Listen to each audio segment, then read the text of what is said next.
When the sun scorches the earth, when incandescent air burns your lungs, and especially when that glucose curve dips at 10, 2, and 4 in the afternoon, well, there is nothing better than grabbing an ice-cold bottle of a very special soft drink. It's purplish label covered in beads of cooling moisture.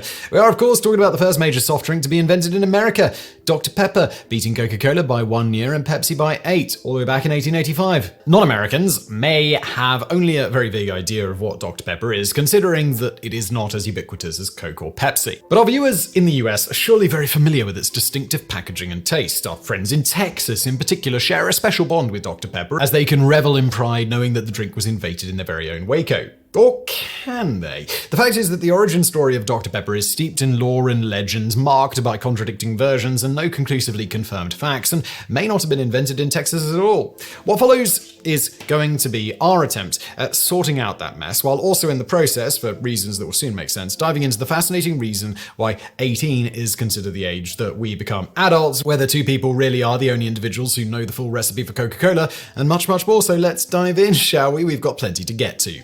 The most widely accepted origin story for Dr. Pepper takes us back to Waco, Texas in 1885, and more precisely to the old corner drugstore owned by pharmacist Wade Morrison, originally from Christiansburg, Virginia. That very year, a young pharmacist called Charles Alderton moved into town with his wife, Lily Walker. Alderton originally hailed from Brooklyn, but had conducted his medicinal studies in England and Texas.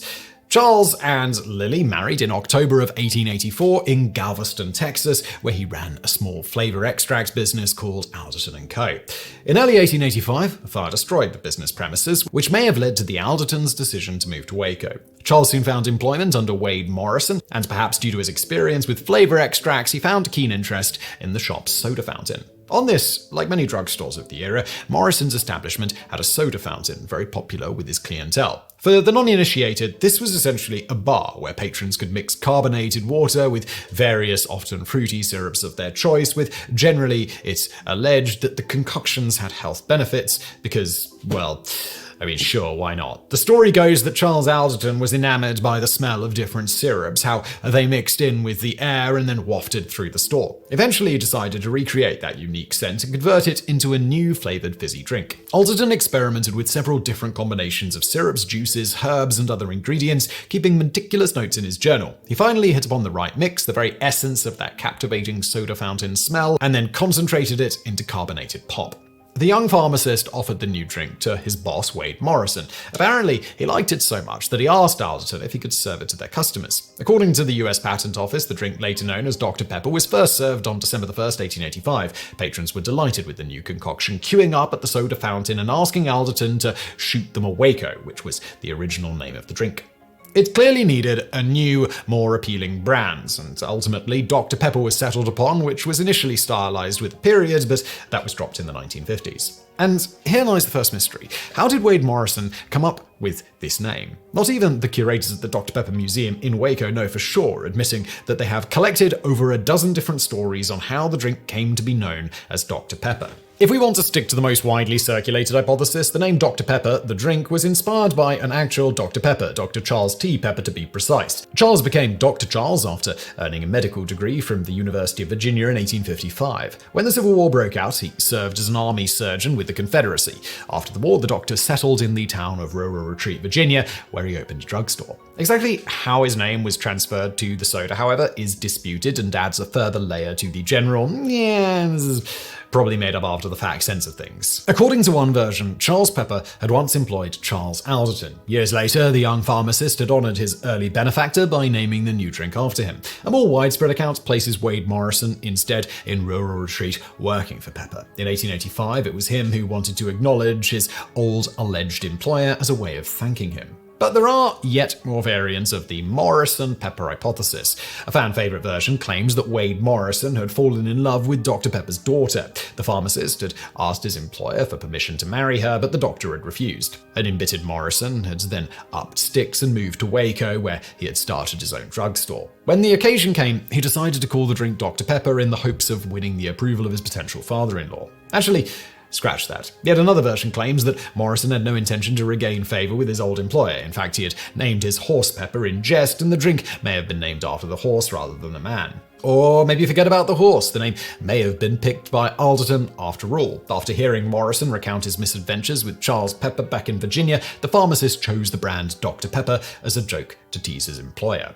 There is also an entirely separate subset of theories which completely ignore the good Dr. Charles Pepper. The brand name may have been created from scratch by Morrison following some sound brand naming principles. He may have chosen the word pepper for several reasons. First of all, pepper is allegedly one of the ingredients of the drink, although this has never been officially confirmed by parent company Dr. Pepper Snapple Group. Probably the most plausible was that at the time these soda fountain drinks were often thought to be good for your health, and the name evoked peppiness or liveliness, a fitting concept considering that it was common for sodas in the late 19th century to be marketed as energizing tonics as well. Or the name may have been chosen also due to the syllable pep, a nod to the digestive enzyme pepsin a la Pepsi.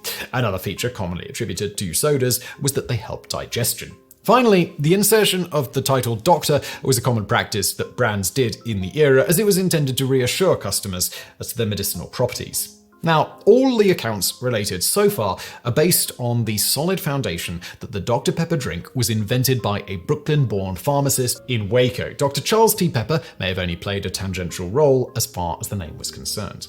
You may find, however, that the inhabitants of Rural Retreat, Virginia, strongly contest this version. According to them, it was the OG Dr. Pepper who invented Dr. Pepper. Based on these claims, the Virginian doctor had developed a fizzy beverage of his own, made of mountain herbs and medicinal roots. When his former employer Morrison moved out of Rural Retreat and into Waco, he brought along the recipe and initiated mass production of the popular soda from 1885 onwards. From this version of events, it's not clear if Morrison had the doctor's blessing or simply stole the formula. Perhaps Morrison wanted to get back at Pepper for not allowing his daughter to marry him. But let me throw a plot twist into the story right now. What if I told you that Wade Morrison never courted Pepper's daughter?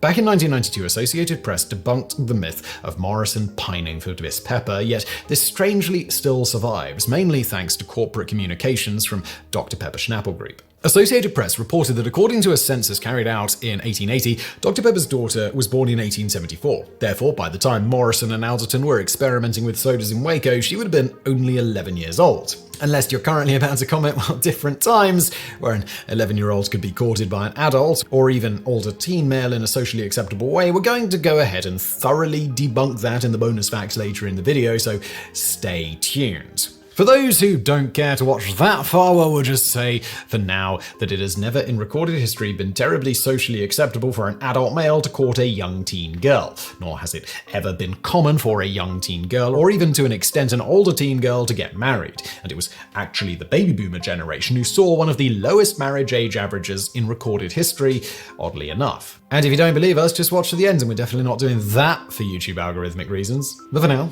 either Charles Pepper had some extremely good reasons to tell Morrison to get the hell out of his store, town, and state, trying to court his 11-year-old daughter, or, more realistically, the entire story is just a wagon load of bovine gastrointestinal waste. In fact, there is evidence that Morrison may have never even met the Peppers. Millie Walker, curator at the Dublin, Texas Dr. Pepper Bottling Co. Museum, has pored over US Census records and found that before moving to Waco, Wade Morrison lived in Christiansburg, Virginia, 40 miles from Rural Retreat. Walker stated that there is not one piece of evidence that Morrison ever worked for Charles T. Pepper in Rural Retreat. Shocking, we know.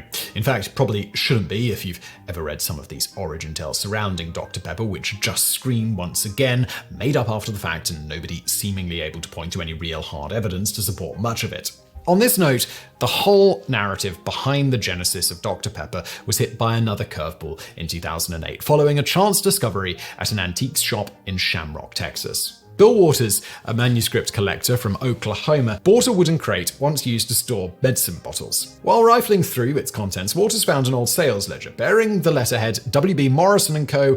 Old Corner Drugstore. Waters couldn't believe his eyes when inside the ledger he found a handwritten recipe for something called D. Pepper's Pepsin Bitter. Most of the recipe was illegible, but it appears that this concoction was based on large quantities of syrup and mandrake root. According to British newspaper The Independent, this Pepsin Bitter had probably been devised recognized as a digestive to make stomach medicines easier to swallow. The presence of mandrake, in fact, leads towards the gastrointestinal interpretation. Medieval lore attributed magical powers to mandrake, purporting it was sufficient to carry a root on your person to increase your fertility and or libido. Magic aside, the herb does have medicinal properties. When used in very small doses, it can be used as a mild painkiller or to treat ailments such as stomach ulcers, colic, and constipation. But in large quantities, it can trigger vomiting, induce sedation, or a rather annoying side effect known as death. So yes, steer clear of mandrake and leave it to a certified pharmacist like the good folks working at the Morrison & Co. Old Corner drugstore. Speaking of which, so far I mentioned only the top man and Charles Alderton, but the shop was, at one time, co-run by Morrison and another chemist, John Castles. The cover of the ledger found by Waters, the collector, was in fact inscribed with the phrase Castles Formulas. Could this be considered evidence that the first incarnation of Dr. Pepper was conceived as a medicine by the now-forgotten John Castles? The heading for the recipe D. Pepper's Pepsin Bitter also potentially lends credence to the hypothesis that the drink was not based on a person, but was rather a reference to the root pep associated with digestive enzyme pepsin and digestion in general. Back in May 2009, Mr. Waters put up the ledger and recipe for auction, attracting the attention of the Dr. Pepper Snapple Group. A spokesman for the firm did not challenge the authenticity of the document, but claims that the ingredients listed in the ledger had little resemblance to the real Dr. Pepper recipe. Of course, we're guessing even those in charge of the actual Dr. Pepper formula these days probably aren't familiar with what the original was, let alone that a random spokesman is privy to such information on the modern formula. On this note, folks who have never had a sip of this soda may be wondering what's so special about it and its recipe. Just like for Coke, the formula for Dr. Pepper is a well-guarded secret, locked in a vault inside the Dr. Pepper Snapple Group headquarters in Plano, Texas.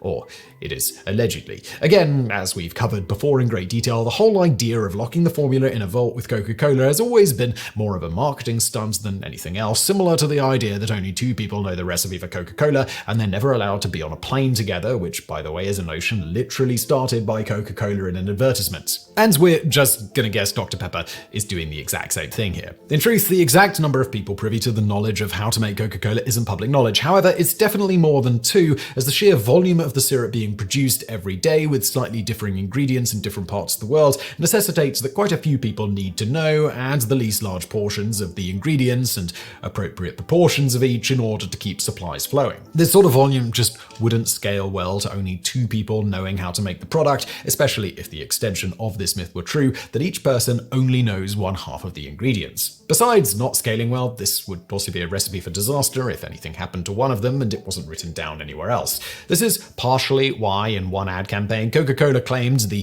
two executives are not allowed to fly on a plane together. At the least, it's probable the exact ingredients, though perhaps not the exact proportions, are known by numerous people working at Coca-Cola. For instance, certain of the company's accountants, particularly the higher-ups, are probably well aware of what goes into the company's staple product. Invoices would create a very detailed paper trail with which it would be very easy to get the exact list of ingredients, even if the company had different factories making different parts of the syrup. It would also only be slightly harder to figure out the exact proportions, given the relative volume of each of the ingredients being ordered going into the factories and the exact output of syrup coming out. Going back to the vault, while Coca-Cola does have a cartoonishly large vault in Atlanta, Georgia that allegedly holds their recipe, it strains credibility to think that this is the only place the recipe can be found in written form. And it wouldn't be surprising at all if it isn't even in there. You see, the latest vault was also all part of a publicity stunt for Coca-Cola's 125th anniversary in 2011. The fact that this custom vault is part of the world of Coca-Cola and they turned it into an interactive exhibit for the public would once again suggest that they, like most likely also with the case of Dr. Pepper, are more concerned with the publicity and enigma surrounding the formula than the actual information it contains. But going back to Dr. Pepper, all we know for sure is that the recipe, or at least the original version of it, with the modern formula very likely being quite different than its ancestor, is or was a combination of 23 different ingredients allegedly known only by 3 senior company executives at any one time. Which, once again, if your bullshit-o-meter is going crazy, we're not going to judge you on that one. On this formula, fans of the drink have tried to retro-engineer the recipe, and the most detailed attempt so far includes the following 23 flavors: amaretto, almond, blackberry, black licorice, caramel, carrot, clove, cherry, cola, ginger, juniper, lemon, molasses, nutmeg, orange, prune, plum, pepper, root beer, rum, raspberry, tomato, and vanilla deep breath. Is this an accurate listing though? Surely our taste buds are not refined enough to suggest an alternative formula, but we're going to challenge the presence of prune there. In its initial years of business, the Dr. Pepper company went to great lengths to dispel the rumor that their juice contained prune juice. Allegedly, this rumor was circulated by rival soda companies to insinuate that Dr. Pepper had laxative properties, but that's in itself a rumor which can be added to the pile of unsubstantiated lore which surrounds the drink. If we were to summarize what we know, the only certain conclusions we can draw about these matters are: we will never be entirely certain of who first came up with the recipe for Dr. Pepper, although Alderton, with initial inspiration from Castle, seems plausible enough based on evidence at hand. We will never know for sure who or how they came up with the name, though the Pepsin, Peppy line of reasoning does seem pretty reasonable, as does noting how common it was to include Doctor to the name of such supposed health tonics. And we'll never find out what is the original recipe. And indeed, even if Dr. Pepper announced the current recipe, it likely only bears resemblance from the OG. So, now at this point, you might be wondering how Dr. Pepper grew from that little shop in Waco to be beloved by nerds the world over today. On this, we could be a lot more definitive. After its invention in 1885, the citizens of Waco went crazy for the stuff, so much so that Morrison and Alderton sensed a business opportunity and started selling their flavored mixture to other soda fountain operators in town. But demand kept growing, dwarfing supply. Morrison realized he needed a business partner to scale up production. He found one in Robert S. Lazenby, a young beverage chemist and owner of the Circle A Ginger Ale Company in Waco.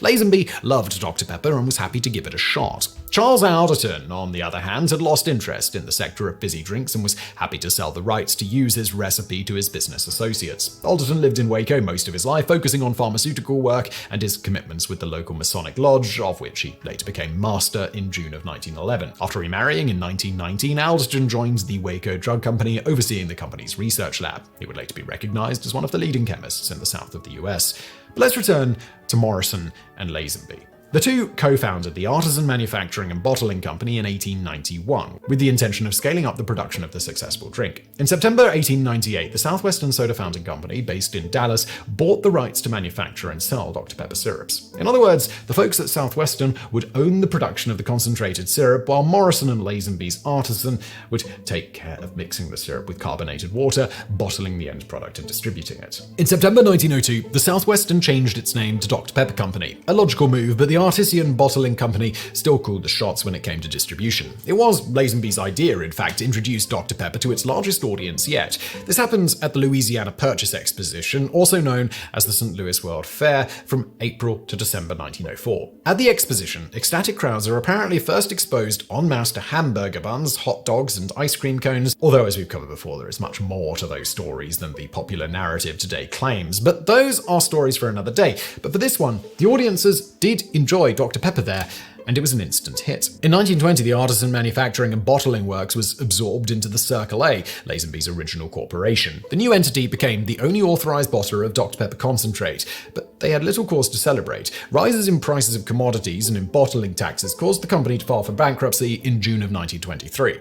1 month later, what remained of Circle A was incorporated into the Dr. Pepper Company, finally placing production of concentrate and bottling under one roof. Under the guidance of Lazenby's son-in-law, John O'Hara, Dr. Pepper continued to grow in popularity thanks to well-conceived marketing strategies. O'Hara's company employed the Tracy Locke Dawson Advertising Agency, or TLD. In 1926, TLD execs learned about an interesting study published by Dr. Walter H. Eddy at Columbia University. The study found that the blood sugar levels of the average individual were at their lowest around 10:30 a.m., 2:30 p.m., and around 4:30 p.m. Copywriter Earl Racy came up with the slogan, "Drink a bite to eat at 10, 2, and 4. This was an incredibly successful strapline, which earned Earl Racy a $25 bonus. That's $432 adjusted for inflation, which is kind of a stingy reward if you ask me, as the 10-2-4 concept was also incorporated into the logo and remained in use until the 1970s. Moreover, it laid the foundation of Dr. Pepper's image as a liquid pick-me-up for busy people conducting useful work. This became very useful during World War II,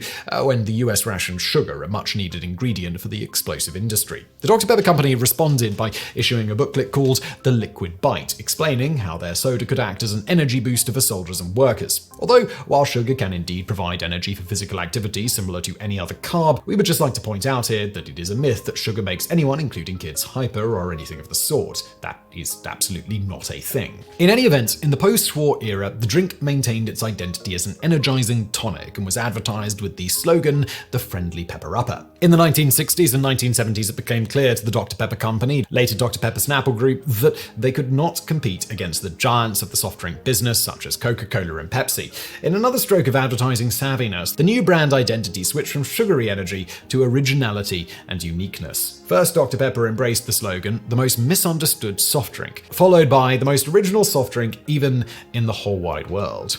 And finally, "Be a Pepper, be you." We could not agree more. Even if you've never tried Dr. Pepper, or even if you find that its combination of allegedly 23 ingredients is not to your taste, it is undeniable that this drink stands aside from others in the market. Just don't try and drink it when it's gone flat and warm. Goes from the nectar of the gods to chemical pig swill. Only the Friendly Pepper-Upper can boast such a complex, fascinating, and contradictory foundational myth, in itself a clear sign of the special place that this sort of drink holds in the hearts of American pop culture and nerds the world over. Paired with pizza or Caesar salad, really not sure it gets much better than that.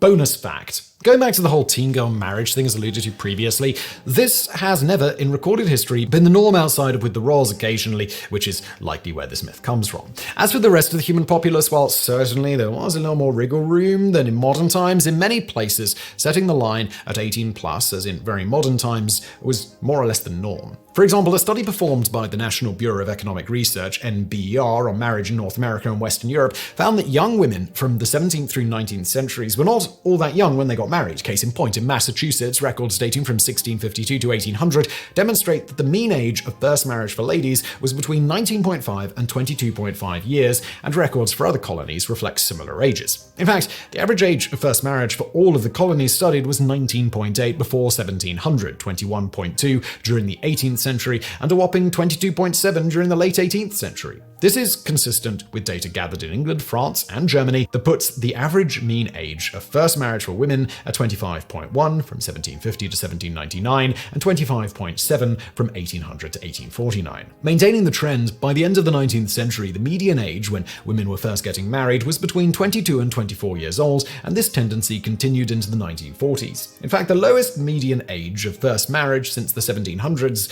was had by the baby boomer generation, where the age dropped to 20.5 years in 1950. Unsurprisingly, perhaps this generation also saw the highest divorce rates in recorded history, with that number, contrary to popular belief, declining rapidly in recent years as the age of marriage has been increasing. Finally, if you're now wondering how society came to the age of 18 for adulthood, well, pretty arbitrarily, and in part just because of war. On this, in modern times, we've collectively decided, in the ballpark of 18, depending on nation, is when people are old enough to make good choices, including when it comes to reproductive and marital activities. But of course, for most of history, nobody thought like this. For example, at just 16 years old, Alexander the Great was busy conquering Medes when they dared to revolt against Macedonia. Also at 16, a peasant girl by the name of Joan of Arc was taking her first steps into historical prominence by having the gall to approach a garrison commander to tell him how to do his job. At 15, when Charles Algernon Parsons was busy inventing the precursor to the modern automobile, at 16, Julius Caesar was heading his family after his father's death. History is littered with individuals accomplishing remarkably adult things long before the age that most countries today would say that they're sufficiently mature enough to be considered an adult. Which, well, actually, a lot of bizarre history starts to make a lot more sense when you consider how many teenage boys were running things, even in more relatively modern times in British Parliament, where that totally was a thing sometimes. But in any event, unsurprisingly for parts of history, the issue of when someone was ready to take over various adult activities largely fell to their family, not the government, to decide. And this too included marriages, accounting for some of the wiggle room that we previously discussed. Nevertheless, while maturity levels vary greatly from person to person, and the people who know the individual best may be able to determine things for everyday activities, a number that generally fits everyone is often needed to set certain communal laws. Thus, the age when a person is considered sufficiently able to manage these adult activities and answer for others is typically set by civil policy makers within a nation, and in certain cases, sometimes by each individual state within a country. For example, in California, the age of consent is set at 18, a number largely proliferated by Hollywood and thus often considered the set age of consent in the US. However, most states actually set it lower, sometimes significantly so, and in many cases without restriction on age gap between the individuals after that cutoff. The important thing is simply consent. Going back to why specifically 18, at least in the United States, it used to be 21, but seemingly was at least partially reduced because that's the age when most people graduated high school, and the majority of people in the United States attended such a public institution when the switch was made. As for why the age was changed at all, the reasons behind this include massive improvements in public education since the 21 number was originally set, recognition that 18-year-olds were able to enter into legally binding contracts, get married, have children, and could even be forcibly drafted. This latter point was critical to the change, as 18-year-old males at the time of the switch could be forced to fight in a war but had no voting say in whether their country went to war in the first place. This was a particularly hot topic in the Vietnam War era, when many youth strongly opposed the war, and those politicians who felt likewise were keen on getting those young people the ability to vote. Of course, today we know that the human brain doesn't fully finish developing until closer to one's mid-20s and even potentially into the 30s. Similar to the early onset of puberty, the female brain typically finishes its development about 2 years before the male. In fact, the frontal lobe, which is extremely important in our decision-making, among other things, including being crucial for appreciating future consequences to current actions and inhibiting impulses, isn't finished developing until many years after pretty much every culture in the world considers you an adult. Nevertheless, for incredibly arbitrary reasons, most societies consider people adults around 18, and because of that, the age of consent, and when it's acceptable to get frisky with other adults, is usually set around the ballpark of 10. Although, if getting it on with someone of your own age as a teen, most nations, in order to avoid locking up their teenagers, have exemptions in the laws if the age gap isn't too big. The history of toast, of course, begins with bread. The earliest archaeological evidence of flour dates back some 30,000 years, and it's likely people were making flatbreads around that time too. Along with being a staple food in many civilizations, ritual bread was sometimes used as an offering to the gods in ancient Greece. Wheat and barley were a few of the first crops domesticated in the Fertile Crescent, despite not being as nutritionally rich as other food sources that could be gathered. The bread that resulted from grain crops was able to sustain a larger population.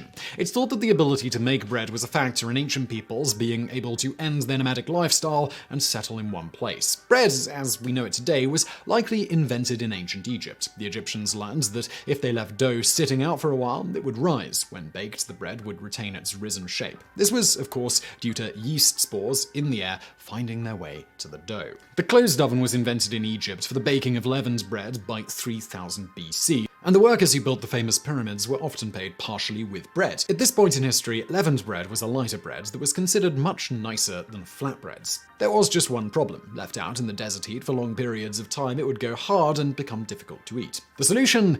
Well, that would be toast. It's generally thought that toast originated as a way to preserve bread rather than as a tasty breakfast item smothered in butter and jam. By scorching slices of bread, they lasted longer as a palatable food. This is also why French toast first began being made. It's all about not wasting food. The practice of toasting bread became popular in the Roman Empire. The word toast actually comes from the Latin tostum, meaning to burn or scorch. The first breads were likely toasted by laying them in front of the fire on a hot stone. Later, simple devices were created to toast bread in the fire, such as wireframes to cook the toast more evenly, or even sticks like those we use to toast marshmallows over a campfire today. The first electric toaster was invented in 1893 by Scotsman Alan McMasters, but it wasn't very popular. The iron wiring would often melt, creating a fire hazard. That was if people could use the toaster at all, as electricity wasn't widespread at the time. In 1905, two Chicago inventors created an alloy that was highly fire resistant. That meant others could take another shot at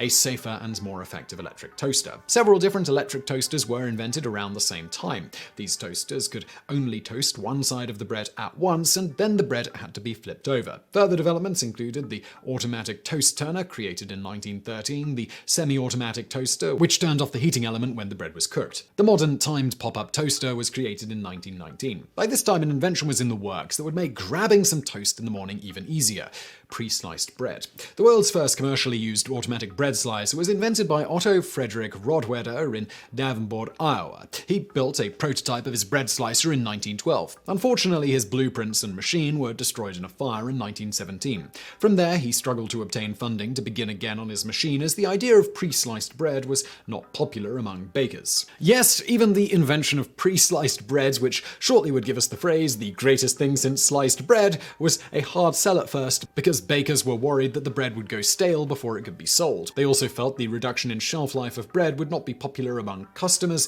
even if it was reasonably well packaged, to try and delay the inevitable accelerated staleness as much as possible. Soldiering on anyway, in 1927, Roeder was able to rebuild his machine and produce a model ready to be used in an actual bakery, first selling his bread slicing and wrapping machine to the Chillicothe Baking Company in Chillicothe, Missouri, about 90 miles northeast of Kansas City. The front page of the town's newspaper announced the arrival of this new standard of living with the headline, "Sliced bread is made here."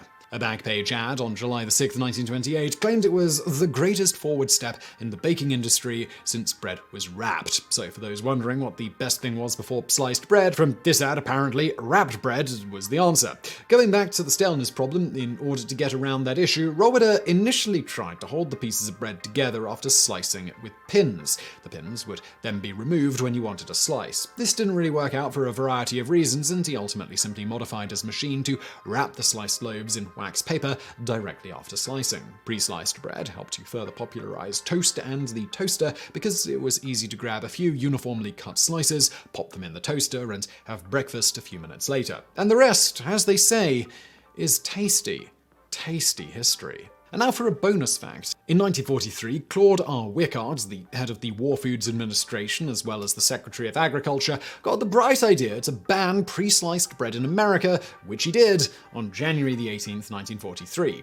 Why? Conservation of resources, particularly generally thought to have been about conserving wax paper, wheat, and steel. With regards to the wax paper, by FDA regulations, pre-sliced bread used much thicker wax paper than loaves sold whole. This is due to the fact that sliced bread, not surprisingly, goes stale significantly faster than loaves left unsliced. Oddly, while this was officially stated as the reason for the ban, according to the War Production Board, most bread-making companies had wax paper supplies on hand to last several months, even if they didn't buy any more during that span. And beyond that, there was no shortage elsewhere at the time. It has also been suggested that a secondary goal was to try to conserve wheat and to lower bread and flour prices. Around World War II, the Office of Price Administration had authorized an increase in flour prices by about 10%. This naturally resulted in the price of bread increasing. Further, when pre-sliced bread was first introduced nationwide, it drastically increased bread sales. So the thought was that by banning pre-sliced bread, the amount of bread consumed would go down. This would then reduce the demand for flour and wheat and thus decrease the prices of those products while simultaneously increasing stockpiles of wheat. Of course, as with the wax paper reasoning, the idea of conserving wheat seems an odd thing given that at the time of the ban, the US had stockpiled over 1 billion bushels of wheat. This was enough to meet the United States' needs for about 2 years, even if no new wheat was harvested over that span. And as you know, the US produces a lot of wheat. Finally, bread-making machines used quite a bit of steel in their production, so it has been suggested that one of the reasons for this sliced bread ban was to conserve this metal. This line of reasoning also seems somewhat dubious, as most bread manufacturers weren't actively buying new bread slicing machines at any given time, so the benefit would be marginal, even accounting for the machine's large size and significant amount of metal used in its production. As you might imagine, banning pre-sliced bread did not go over well with the masses. The best thing since sliced bread is an expression for a reason. As one woman aptly put in a letter appearing in the New York Times, "I should like to let you know how important sliced bread is to the morale and saneness of a household. My husband and 4 children are all in a rush during and after breakfast. Without ready sliced bread, I must do the slicing for toast, 2 pieces for each one, that's 10. For their lunches, I must cut by hand at least 20 slices for 2 sandwiches apiece. Afterward, I make my own toast, 22 slices of bread to be cut in a hurry." Within about 3 months of the ban being introduced, on March 8, 1943, it was rescinded. Upon lifting the ban, Wickard stated, "Our experience with the order leads us to believe that the savings are not as much as we expected." Finally, if you're wondering who coined the expression "the best thing since sliced bread," the first documented instance is thought to be in a 1952 interview where the famous comedian Red Skelton advised the Salisbury, Maryland Times to, quote, "not worry about television, it's the greatest thing since sliced bread." Hello, I'm Simon Whistler, you're watching the Today I Found Out YouTube channel, and in the video today we're looking at the truth about whether there's a link between sodium and high blood pressure. Let's get started. The truth about sodium and blood pressure. The debate over eating too much salt has been around since the 1960s. Almost every major governmental health organization embraces the idea that eating too much salt is damaging to your health. Most major news outlets report on these recommendations, and many people try to follow them. This is most likely why most of us, especially the elderly with heart problems, know to reduce the amount of salt we eat. Those of us who like the idea that any recommendation be backed up by solid evidence have to step back on this one. It turns out there is currently no solid evidence that salt will chronically raise your blood pressure. Yes, none. So why have most health organizations pushed the idea of low-sodium diets? The theory behind their supposition is sound, and there are some studies that show a minor risk of elevated blood pressure with extremely high salt intake. Unfortunately, there are many other studies that show no increase, and still some that show reducing salt intake might actually raise your blood pressure. Let's look at the controversy in more detail. The idea that salt will increase your blood pressure has to do with osmotic pressure. Osmosis is the movement of a solvent, in this case water, across a semi-permeable membrane, like cell walls, from areas of lower solute concentration, in this case salt, to areas of higher solute concentration. This naturally equalizes the solute concentration on both sides of the membrane. The osmotic pressure is also why salt can be used to preserve meat. So the theory goes that when we eat too much salt, our bloodstream has more sodium in it than the surrounding areas of our body. This causes the water in those areas to be pulled into our bloodstream. The increase in water within the arteries and veins causes an increase in pressure within the arteries and veins. The salt itself also acts like an irritant within the arteries, causing them to constrict. This too is thought to increase your blood pressure. The theory seems, on the surface, very sound. After all, we can make the process of salt pulling water through membranes happen time and time again in the lab. The question is, does this actually happen within our bodies? And does this actually cause long-term hypertension, high blood pressure? In 1969, Lewis Dahl testified before Senator George McGovern's Select Committee on Nutrition and Human Needs. He was concerned about the high concentrations of sodium in baby foods and thought this might cause increase in people's blood pressure long term. His reasoning was that studies done on rats showed increases in the blood pressure of the rats. The conversation about salt and hypertension began to circulate among health organizations. The National Institutes of Health in 1972 began introducing high blood pressure education programs. As their evidence, they pointed out, observationally, populations who ate very little sodium had low incidence of high blood pressure. They also pointed to the rat modeling. Scientists at the time questioned this, as the rat studies had them eating 60 times what the average person does. They also pointed out that populations who ate low-sodium diets also ate low amounts of other things, like sugar, which also affects osmosis. Despite their objections, publicly the idea of high-sodium diets causing high blood pressure was here to stay, and remains today. The Centers for Disease Control, the National Institutes of Health, the American Heart Association, and many other organizations currently promote low-sodium diets.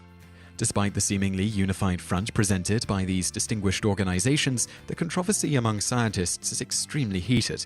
In 1998, award-winning author Torbs published The Political Science of Salt in the Journal of Science. He stated, "The controversy over the benefits, if any, of salt reduction now constitutes one of the longest-running, most vitriolic, and surreal disputes in all of medicine."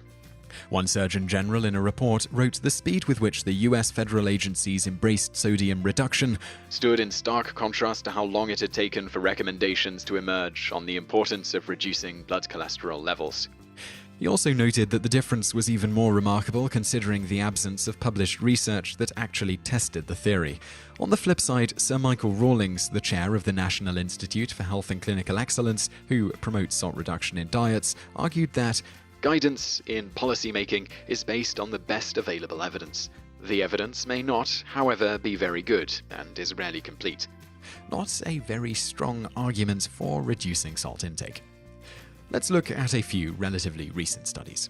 In 2008, Italian researchers began publishing the results from a series of clinical trials, all of which reported that among patients with heart failure, reducing salt consumption increased the risk of death. These studies were followed by others, which showed that among type 1 and type 2 diabetics, healthy Europeans, and patients with chronic heart failure, those that ate salt at the lower limit of the normal range were more likely to have heart disease than those who ate salt in the middle range of normal. In 2011, two Cochrane reviews found no evidence that low-salt diets either improved or worsened people's health. They stated, "After more than 150 random clinical trials and 13 population studies without any obvious signal in favor of sodium reduction, another position could be to accept that such a large signal may not exist." Even in the face of no clear scientific evidence to support it, and some to the contrary, in 2010, the Centers for Disease Control and Prevention, the Institute of Medicine, and the American Society of Hypertension all continued to promote low-sodium diets as a means of controlling high blood pressure. In the end, none of these organizations tell people that the science behind their policies is controversial and they might be flat wrong. Ronald Bayer, David Merritt-Johns, and Sandro Galea said it best in their article, Salt and Public Health. After a careful consideration of the debate over salt, we have concluded that the concealment of scientific uncertainty is a mistake that serves neither the ends of science nor good policy. So, should you go out and smother everything in salt now? As with most things, if science hasn't been able to answer the question definitively one way or the other, and you want to be safe rather than sorry, just go with the age-old adage of moderation in everything. Bonus facts.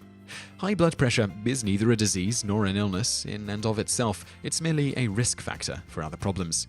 For instance, if you have chronic high blood pressure, your risk of having a heart attack or stroke goes up significantly. This high blood pressure could be caused by excessive plaque on the inside of your artery walls, making those arteries, in effect, smaller. Think plumbing. When the pipes that transport fluid get smaller, the pressure that same volume of fluid exerts goes up. What happens if your blood pressure gets too high? I'll answer that question with another one. What happens if the water pressure in your house pipes gets too high? Your pipes burst. Same thing here. Should your blood pressure get too high, your arteries have a greater chance of bursting. If there is too much gunk inside your pipes, plaque inside your arteries, that ball of gunk could get too big and clog off your pipes. Seems bad to me, especially if those arteries are in your brain or heart. It's not like the kidneys where you have two. You spring a leak in those two organs, and your family finally get that big payment from your life insurance policy. Not really the best way to get paid. Well, unless you're really a jerk and everyone in your family hates you, then they might not mind so much, but you certainly would. Bonus fact 2. Blood pressure is measured in millimeters of mercury. For reference, 1 psi, pounds per square inch, is equal to 51.7149326 millimeters of mercury. If you were bleeding and wanted to stop the blood loss with direct pressure, and you should, you would only need to use about 3 psi to stop it. Unless you have really high blood pressure, then maybe 4 psi. Either way, it doesn't take much pressure at all to stop the bleeding. Bonus fact 3. The first known experiment to measure the exact pressure of blood was performed by Stephen Hales on the 1st of December 1733. He took a live horse, attached a tube to her left crural artery, then allowed her blood to rush through the tube. It rose to a height of 8 foot and 3 inches. He noted that, when it was at its full height, it would rise and fall at and after each pulse, 2, 3, or 4 inches. Yes, the horse bled out, but don't think Mr. Hales was too cruel. He performed the experiment on a horse that was to be put down anyway. To the horse, I'm sure this distinction didn't matter much, of course. Historically, most pistachios in the United States were imported from the Middle East. The problem was that when they arrived, they tended to have numerous blemishes on the shells, particularly stains left over from the harvesting methods employed in the Middle East. These stains weren't good for marketing purposes. To get around this, the importers devised an idea to not only mask the blemishes, but also to help draw the eye to the pistachios, namely dyeing them red. This all began to change in the 1970s, when pistachios started to be grown in the US commercially. Today, the vast majority, upwards of 98% of pistachios sold in the United States, are grown and processed in California with much better harvesting and processing facilities than decades before in the Middle East. These improved facilities result in fewer blemishes and stains appearing on the pistachios, so there is less need to dye them, which is one of the reasons the practice is dying out. And now for a bonus fact. Like the cashew, pistachios are a member of the Anacardiaceae family, meaning they too naturally contain the chemical urushiol that makes poison ivy and others in the family so irritating. In the pistachio's case, the primary concentration of urushiol is in the pistachio itself. Saccharin is noted as being the first artificial sweetener outside of the toxic lead-2 acetate, and the first product to offer a cheap alternative to cane sugar. Interestingly enough, it was also discovered entirely by accident. The chemical was discovered in 1878 to 1879 in a small lab at Johns Hopkins University. The lab belonged to Professor of Chemistry and all-around chemistry boffin Ira Remsen. Remsen was hired by the H.W. Perot import firm in 1877, primarily so that the firm could loan the use of his lab to a young Russian chemist and sugar nerd, Konstantin Fahlberg. The H.W. Perot company wanted Fahlberg to test the purity of a shipment of sugar that had impounded by the US government using Remsen's lab. Fahlberg agreed and happily conducted the tests. After it finished, Fahlberg continued to work in Remsen's lab on various things, such as developing coal tar derivatives. On the momentous day in question, after working in the lab, Fahlberg was at home about to tuck into his meal when he noticed that the bread roll he'd just taken a bite out of tasted incredibly sweet. After ruling out the possibility of the bread roll coming that way, Fahlberg came to the conclusion that he must have accidentally spilled a chemical onto his hands. Rather than immediately sticking his fingers down his throat, throwing up, and then rushing to a hospital, Fahlberg reportedly became positively excited at the thought of his new discovery. Yes, the first non-toxic artificial sweetener was discovered because a scientist didn't wash his hands after getting chemicals all over them, not unlike how the effects of LSD were first discovered. At this point, Fahlberg didn't know which of the many chemicals he'd been working with that day had caused the sweet taste he'd experienced. With no alternative in mind, he resorted to going back to his lab and tasting every chemical he'd left on his desk for science. In any event, Fahlberg eventually discovered the source of the sweet chemical, a beaker filled with sulfobenzoic acid, phosphorus chloride, and ammonia. This deadly-sounding cocktail had boiled over earlier in the day, creating benzoic sulfonide, a compound Fahlberg was familiar with but had never had a reason to try shoving into his mouth before that day. Fahlberg quickly penned a paper with Remsen describing the compound and the methods of creating it. Published in 1879, the paper listed both Remsen and Fahlberg as the compound's creators. However, just a few short years later, when he apparently realized the compound's enormous commercial potential, Fahlberg changed his mind when he patented saccharin in 1886. He listed himself as the sole creative mind behind it.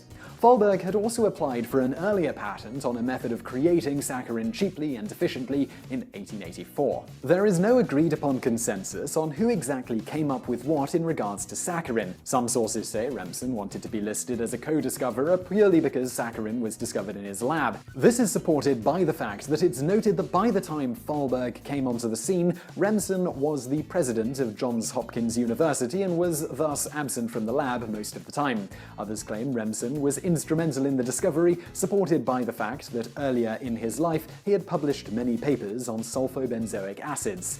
As for what Remsen had to say of the matter, Fahlberg is a scoundrel. It nauseates me to hear my name mentioned in the same breath with him. Regardless, Fahlberg's new artificial sweetener, advertised as a non-fattening alternative to sugar, was fairly successful right off the bat in the United States, though it wouldn't be until sugar shortages in World War II that it would become a widespread hit. For those who are curious, the body doesn't metabolize saccharin, meaning it has no caloric or nutritional value unlike sugar. And for all you health-conscious types, no, saccharin isn't dangerous to humans. This may come as a surprise considering that starting in the 1970s and as recent as a little over a decade ago, the widespread belief was that it caused cancer. This was despite the fact that in 1974, the National Academy of Sciences performed a review of all the studies done on saccharin and determined that there was no sound evidence that saccharin was a carcinogen, and that the only studies that claimed to show it were flawed or otherwise ambiguous in their results. One particular flawed study from the 1970s was nearly the final nail in the coffin of saccharin when the researchers found that saccharin could lead to bladder cancer in rats. This spurred the Saccharin Study and Labeling Act of 1977, which managed to thwart efforts to ban saccharin outright, instead simply getting it a severe warning label. Use of this product may be hazardous to your health. This product contains saccharin, which has been determined to cause cancer in laboratory animals. The rats in the study did indeed indeed have a high rate of bladder tumors. However, beyond any potential flaws in the methodology, there is the obvious caveat that, while similar in many ways, rodents and humans aren't exactly the same. It's a shocker, I know. So further studies needed to be done to see if the same thing occurred in humans.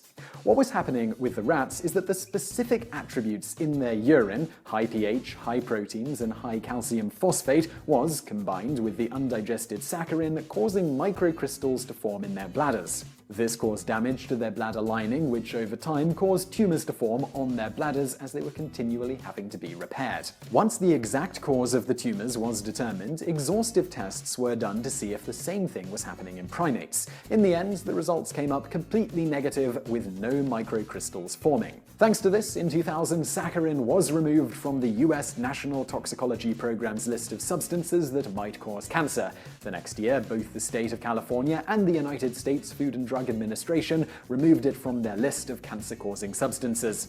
In 2010, the Environmental Protection Agency concurred, stating that saccharin is no longer considered a potential hazard to human health. The 70s wasn't the final time that this compound came under fire, though. A much earlier and equally as unfounded panic occurred as a result of the Pure Food and Drug Act of 1906. Harvey Wiley, the director of the Bureau of Chemistry for the USDA, considered saccharin inferior to sugar and lobbied hard against it, even going so far as telling President Teddy Roosevelt that everyone who ate that sweet corn was deceived. He thought he was eating sugar, when in point of fact he was eating a coal tar product totally devoid of food value and extremely injurious to health. While he got the totally devoid of food value part correct, the latter injurious to health part wasn't actually backed by any vetted evidence at the time or since. Roosevelt, who ate saccharin regularly, stated, "Anybody who says saccharin is injurious to health is an idiot." Needless to say, Wiley soon lost much of his credibility and his job. America's Independence Day is celebrated across the country with fireworks, hot weather, pool parties, and barbecues. For the thousands that gather on Coney Island in America's largest metropolitan city, New York City, July 4th is commemorated with another annual tradition, the Nathan's Hot Dog Eating Contest. Beginning in 1916, the hot dog eating contest has become the de facto Olympics for the sport of competitive eating. So, how and why did competitive eating become so popular? And what is the history behind this gluttonous sport?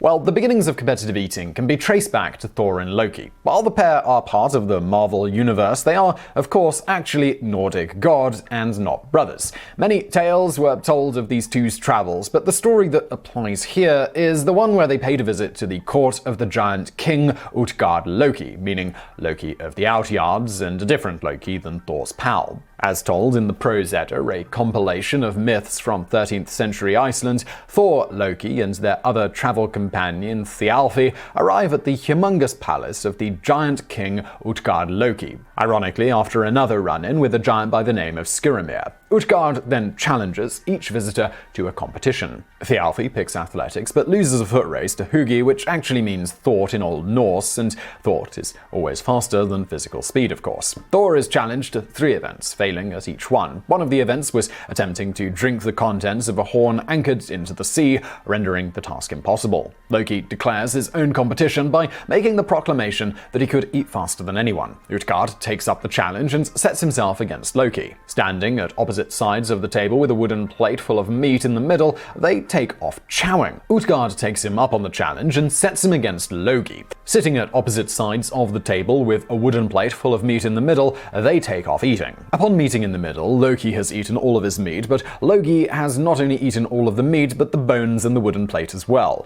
Loki is declared the winner, and only later did the Nordic gods realize that Loki, meaning fire in Old Norse, was the most voracious of all the elements. Either way, the mythical match between Loki and Logi was the first record of a competitive eating contest in recorded history. There is little other evidence of such eating competitions in early history. While overindulgence was a pastime of the Romans and Middle Age English monarchs, it seems the competitive eating contests we've come to know and love today started with the great American tradition of pie eating. While it isn't known exactly when the first pie eating contest took place, it seems to have been a staple of state fairs in the latter half of the 19th century. By the turn of the century, pie eating contests became a symbol of Americana and were engaged in across the country. During World War I, American regiments pitted their soldiers against one another in this act of gluttony as a way to boost morale and, as one can only assume, for betting purposes. In fact, these contests, or any contests for that matter, were in clear defiance of the National Defense Act signed into law by President Woodrow Wilson on June 3,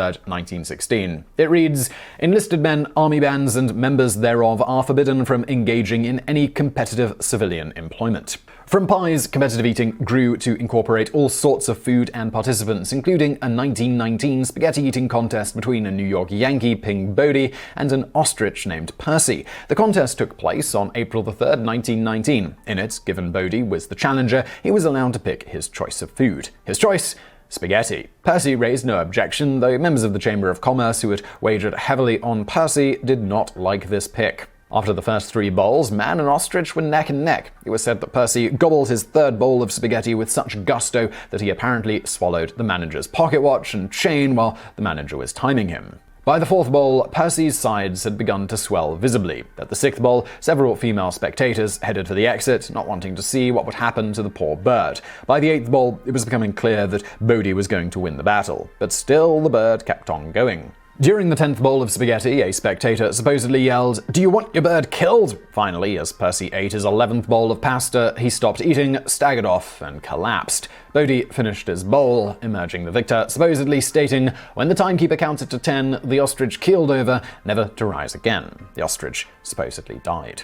Of course, whether that's exactly what really happened, or that the victory was slightly embellished by those covering the event for effect, is up for debate. For instance, we're guessing Percy didn't actually eat the manager's watch, and it seems odd that the ostrich would choose to eat itself to death rather than just stop when it was full up. But an ostrich staggering away and keeling over does make for a better story than one that just stops eating when it's full. For reference, ostriches typically eat about 8 pounds of food per day, processing it in their 3 stomachs, including a gizzard, which seemingly would have little trouble grinding up pasta. Their gizzard can hold at any given time about 2 to 4 pounds, nearly half of which is generally rocks and sand used for grinding the food. They also aren't super picky about what they eat, consuming plants, seeds, roots, insects, and even small animals. Pretty much whatever plant or animal they can fit in their gullet, they may try to eat if they are so inclined. Whether the ostrich actually died from the event or not, reports all agree that Bodie won. Possibly more to do with lack of competitive spirit in the ostrich than Bodie's stomach holding more than the ostrich's, but perhaps the massive amount of pasta didn't really agree with Percy's digestive system in some severe way. Given ostriches eat grains just fine, this seems unlikely though. If there are any ostrich experts out there, well, this is what you're trained for. It's your moment to shine. Please ring in the comment section below.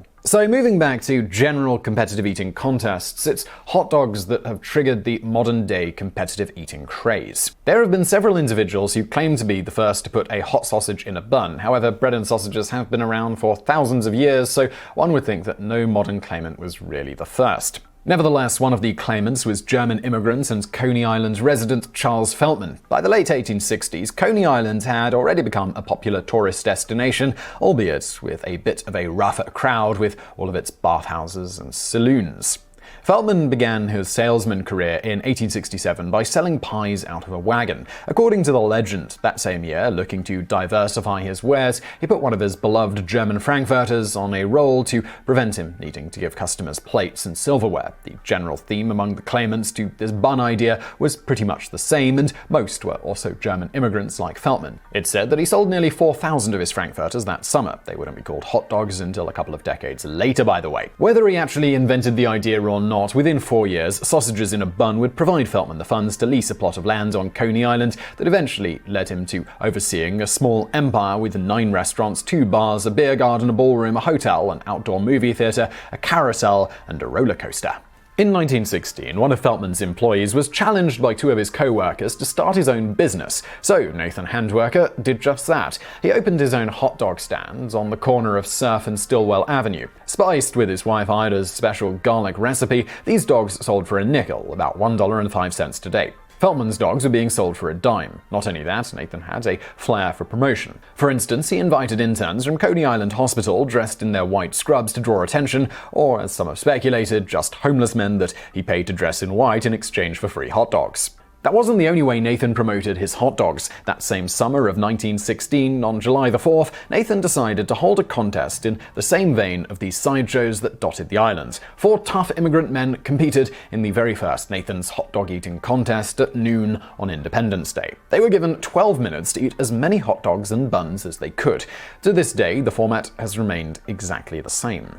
Legend states that Jim Mullen, a Brooklyn construction worker, won the contest by eating 10 hot dogs and buns in 12 minutes. It was said he told Nathan afterwards that he would have been able to eat more if the buns weren't so stale. Whether that's perfectly accurate or not, from 1916 to the mid-1990s, Nathan's hot dog eating contest went on every year, save for 1944 due to the war, and it happened in front of hundreds of spectators. But brothers George and Rich Shea changed all of that. George, the older one, had worked for a public relations firm that had the Nathan's hot dog account and was in charge of the contest. Through the 80s and 90s, that mostly consisted of gathering a few heavy-set gentlemen and letting them have at it in front of 100 or 200 spectators. In 1997, the Shea brothers created the International Federation of Competitive Eating, as little more than a sideshow or joke. They soon realized there was demand for this sort of thing and expanded it beyond hot dogs to fries, crab cakes, asparagus, cheesesteaks, buffalo wings, sweet corn, oysters, pepperoni rolls, and so forth. Today, there are 80 to 100 competitions per year overseen by what is now called Major League Eating.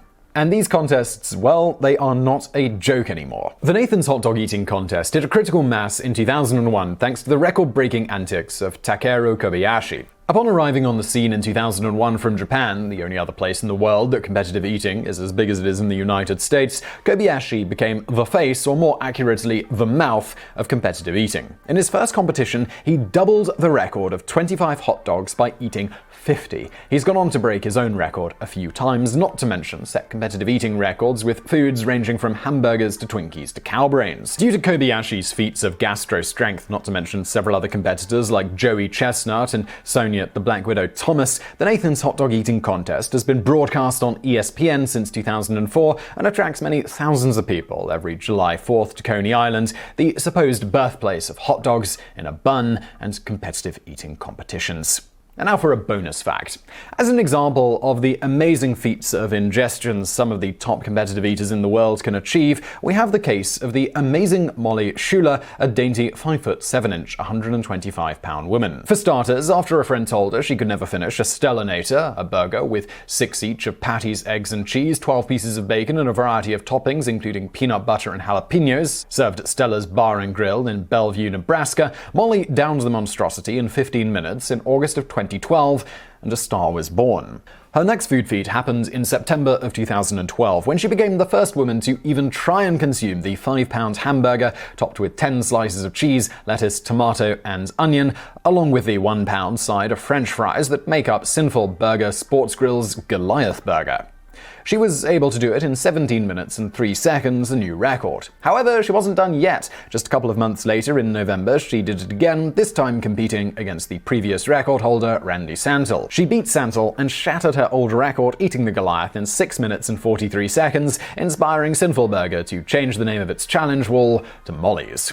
Among other of her major foodie accomplishments, she successfully completed the Pig Wing Challenge in 38 minutes. That's 5 pounds of pig wings and 3 pounds of corn nuggets at Starsky's Bar and Grill. She also beat the Old River Pizza Company's Big Axe Calzone Challenge in 11 minutes and 23 seconds. That was eating a 5-pound calzone, which also set a new record. With Tyler Danforth, she polished off Big Joe's Pizza, a 12-pound pizza, in 28 minutes at Frank's Pizzeria. If you're still not impressed, she also completed the Nebraska Brewing Company's Death Pizza Challenge in 24 minutes and 56 seconds. This is a 5-pound pizza slathered in lethal sauce made with ghost chili peppers, which according to the Guinness World Records book is the hottest chili pepper. For reference, it's about 400 times hotter than Tabasco sauce, rated at about 1 million Scoville heat units. Her Her time for this one was the record because no one had even tried it before. For completing this challenge, she was given the honor of naming the pie, which she called Molly's Humble Pie. She also set a record in Sailor's Old Country Kitchen's 72-ounce steak challenge, eating it in a mere 2 minutes and 44 seconds. So what was the old world record for a 72-ounce steak? 6 minutes and 38 seconds. So she crushed it. But this was all child's play compared to the Mad Greek Deli challenge at the Mad Greek Deli in Portland, Oregon. There, in a mere 54 minutes, she somehow managed to consume a 12-pound sandwich along with 1 pound of French fries and a large soda. For her efforts, she won $650. She's also the only woman to have ever tried this. Then, even more remarkably, was in January of 2014 when she set a new record on Sports Radio 94 WIP in Philadelphia, where she consumed 363 chicken wings, breaking the previous record held by famed competitive eater Takeru Kobayashi, which was 337 wings. She managed this feat in just 30 minutes, about 1 wing every 5 seconds. Her competitor that day was Patrick Bertoletti, who managed 356 wings. So close. For winning this one, she won $22,000. Just to get in the door to the exclusive event, Molly had to qualify by eating 9 pounds of cottage cheese, which she did in 1 minute and 54 seconds. She would later crush Patrick Bertoletti's hopes and dreams again by narrowly beating him at the Independence Burger Eating Contest in July of 2014, eating 26 quarter-pounders in just 10 minutes, earning a cool $1,500. If you thought that was impressive, the very next day after winning the wing challenge, she entered IHOP's Pancake Bowl, where she consumed 56 pancakes and then 5 pounds of bacon. The day after that, she took the Adam Emenecker challenge, her third time completing this one, which was eating a massive cheeseburger which includes a spicy pickle, bun, pork tenderloin, buffalo chicken tenders, white cheddar sauce, fried cheese curds, a Texas brisket, applewood smoked bacon, and of course, the cheeseburger. Oh, and they also throw in a pound of waffle fries. To complete this challenge, you must eat all of that in under 15 minutes. Difficult for most, child's play for Molly. Given that she's done it 3 times, one assumes that it's a meal she genuinely likes. In May of 2014, she once again pushed the limits further in the Big Texan in Amarillo, Texas. Here she consumed a 72-ounce steak, shrimp cocktail, baked potato, salad roll, and butter in 4 minutes and 58 seconds. And if you're not impressed with that, the previous record was held by Joey Chestnut, who did it all in 8 minutes and 52 seconds. Still not impressed? Well, to rub it in a bit more, she had seconds, managing to eat the full meal twice in just 14 minutes and 57 seconds. The list goes on and on and on. At this point, you might be wondering how she manages to keep her rather tiny figure, and she states outside of these sorts of competitions, she mostly sticks with vegetables, salads without dressing, and trying to keep up with all of her kids. We competitive eaters don't eat like crazy all the time, or that would just be impossible. Widespread, publicly funded mandatory education has only been around since about the 19th century. Before then, the responsibility of providing schooling to children fell primarily on their families. Upper and middle class families tended to hire tutors or send their children to a private school run by a schoolmaster.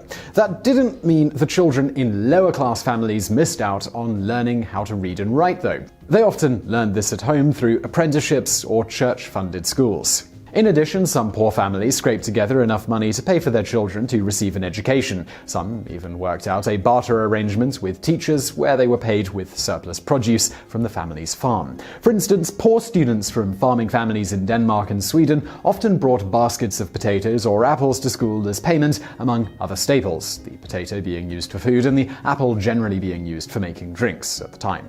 In the United States, things changed when various social reforms came about in the 1800s. The reforms addressed issues ranging from food sanitation, treatment of the mentally ill, and even education. Schools became publicly funded and subject to regulations in order to ensure that all students were more or less getting the same educational opportunity. By 1913, a majority of states in the USA required that schools be paid for by the government. However, towns on the sparsely settled western frontier still often bore the responsibility for paying a teacher in the town. As before, they recruited teachers and they provided a schoolhouse where classes could be held, a place for the teachers to live, fuel for heating, and often food. This included such things as gathering on Saturdays to give it a thorough cleaning. That tradition of bringing food to teachers continued even as the United States government took over the responsibility for funding public education. The baskets of food were eventually replaced with smaller amounts as the old boarding round room and board pay system was replaced by a cash salary. But why do school children traditionally give apples to their teachers?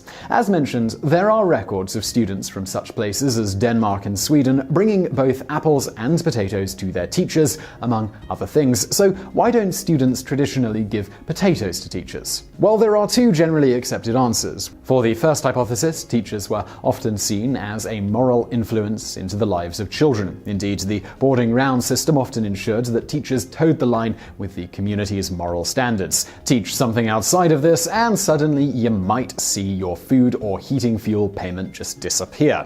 Along with this, the tree of knowledge in the story of Adam and Eve in the book of Genesis has often been mistakenly referred to as an apple tree. This is partially thanks to Aquila Ponticus, who was a 2nd century translator translating the Old Testament from Hebrew to Greek. He took the liberty of referring to the tree of knowledge as an apple tree, even though the original text doesn't say that. It's likely that he chose to do this because he was translating it to Greek. In Greek mythology, apples were seen as symbols of desire and destruction. Due to the prevalence of this tree of knowledge apple tree idea, it wouldn't be an out-of-place gift then for students to give their teachers an apple, the fruit representing knowledge. So, on to the second popular hypothesis for the continuance of giving apples. Apples arrived in North America shortly after the Jamestown colony was founded in the early 1600s. These apples, unlike the ones found in supermarkets today, tasted bitter, but they could be used to make hard apple cider.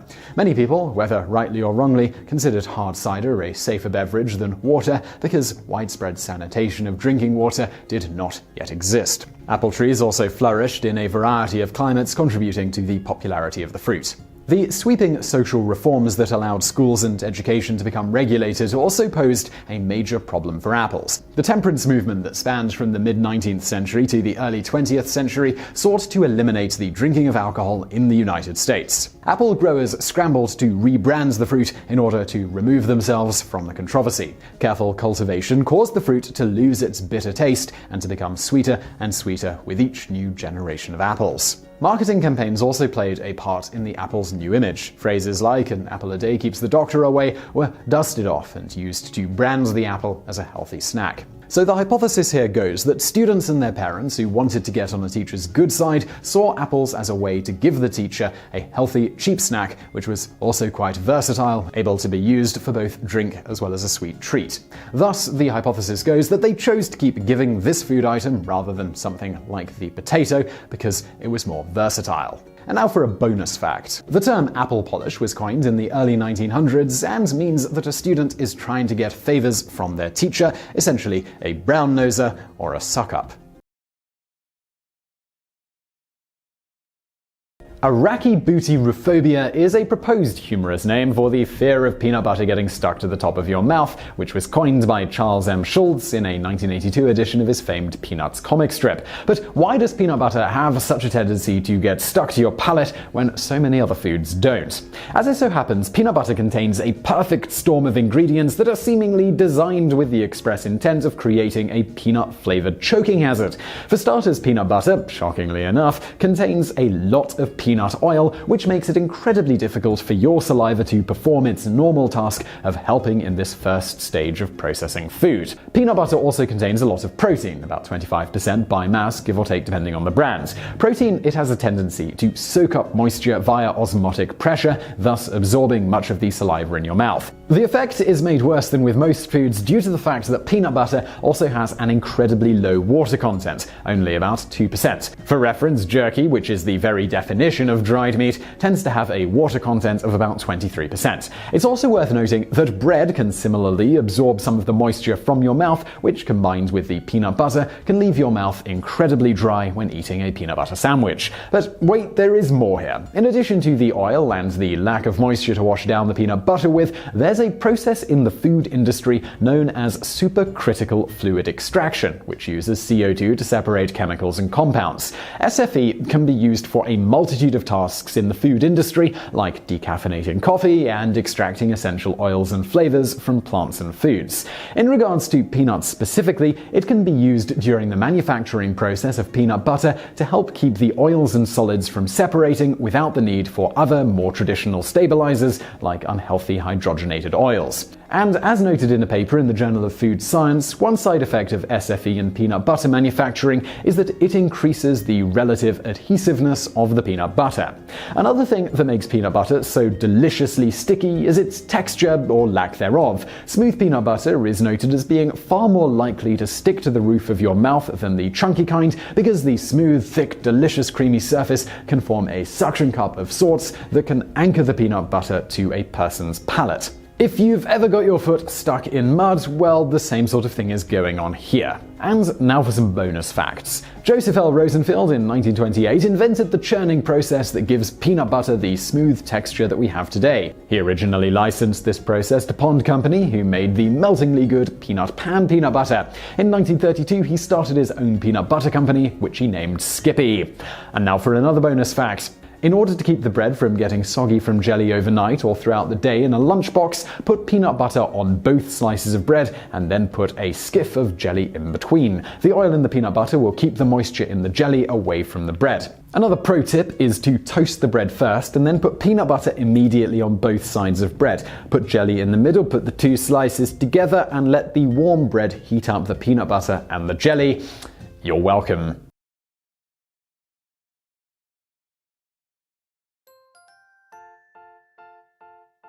The difference between fruits and vegetables. Would you believe that beans, corn, bell peppers, peas, eggplants, pumpkins, cucumbers, squash, and tomatoes are all fruits? That's because, botanically speaking, fruits are the part of flowering plants that contain the seeds, and are the means by which such plants disseminate those seeds. So what about vegetables? Botanically speaking, vegetables are all the other parts of the plant, including the leaves, roots, stems, and even the flower buds. So why is the confusion here? We can blame it on amazingly ambiguous culinary traditions where it is taste and what it's served with, not the part of the plant, that usually determines its classification.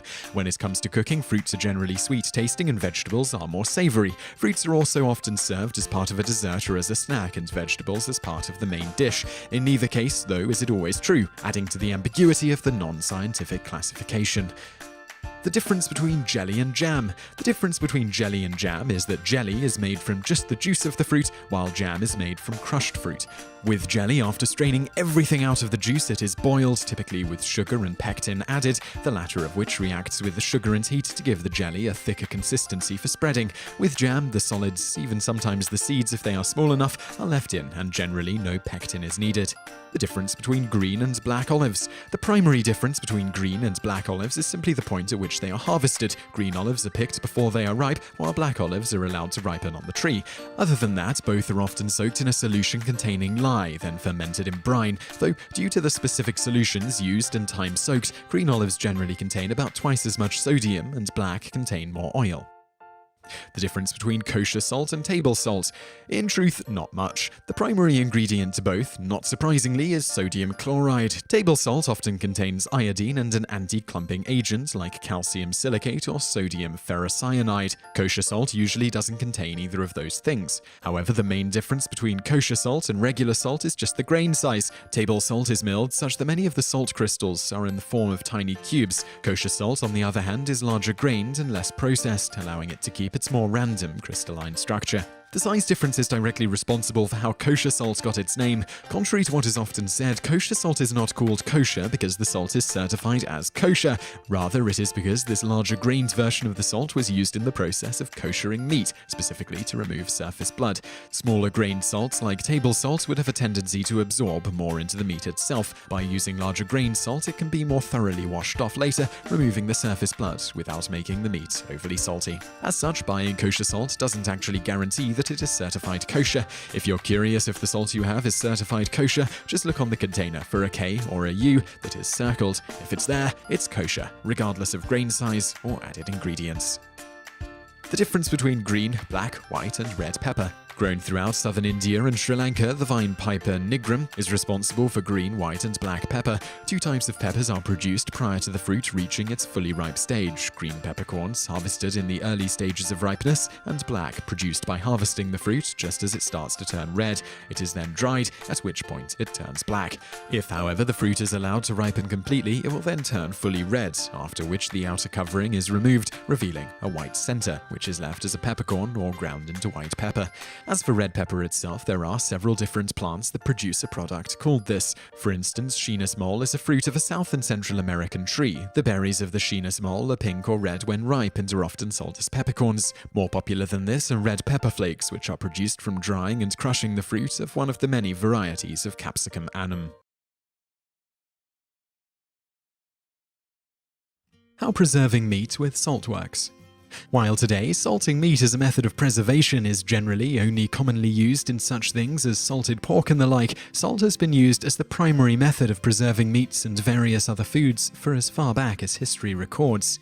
Salt has a preservative effect thanks to the osmotic pressure it creates via absorption. For example, if you take a red blood cell and place it in water, thanks to osmotic pressure and the fact that the cell membrane is thin and semi-permeable, the cell, with its relatively salty interior next to the pure water, will gradually absorb more and more of the water until it explodes. On the flip side, if you place that same red blood cell into water that is saltier than the cell's interior liquid, the reverse will happen and the cell will gradually lose water, shriveling up in the process. Place it in water that has the same sodium level as the cell and nothing at all will happen. This same effect will happen with most mold and microbes. So if you use the salt for its absorption effect to increase the osmotic pressure, these things that may spoil the meat will have trouble surviving and reproducing as their moisture is sucked from them. The more salt added to the item, or sugar, which has the same effect and is often used to help get around the strong salt flavor, the longer the preservative effect will last. You can also observe this absorption effect simply by taking some cotton candy and placing it in a humid environment. With just 33% relative humidity, cotton candy left out in the air will completely collapse and crystallize in just 3 days as it absorbs the moisture in the air. At 45% relative humidity, it will completely collapse in 1 day. At 75% humidity, it takes just 1 hour. This is why it has only been since 1972 that made-on-demand cotton candy has been available. 1972 was when the first fully automated cotton candy machine was invented that could make the fluffy treat and quickly package it in watertight containers. If you're wondering how to salt meat for preservation, the process is fairly simple and straightforward, though there are a variety of variations on the basic method used to improve flavor. In general, you simply rinse the fresh meat in cold or lukewarm water, then pour a thin layer of salt, generally kosher salt, all over the meat and rub it in. Next, hang or set the meat out in a cool environment, under 60 degrees Fahrenheit, but not below freezing, for a couple of weeks to dry out a bit. Finally, before cooking the meat, rinse off the salt with water. In theory, if you use enough salt or sugar when doing this, you can even preserve meat for decades, though, of course, the amount you'd have to use would probably make it unpalatable. At the minimum, if you're only using salt or sugar with no other preservative method like smoking or the like, it's generally considered that about a 20% salt concentration on the surface of the meat is needed to kill off most types of microbes and fungi that can spoil food quickly. Bonus facts. In the 18th century, salted beef or horse meat, usually low quality, eaten on sailing vessels as part of daily rations, was called salt junk or just junk, making it technically the first food item called junk food. Around a quarter century later, junk had spread to refer to anything of low quality, though it wouldn't be until around the 1970s that people would commonly start calling certain food items low in nutritional value junk food. Bonus fact 2.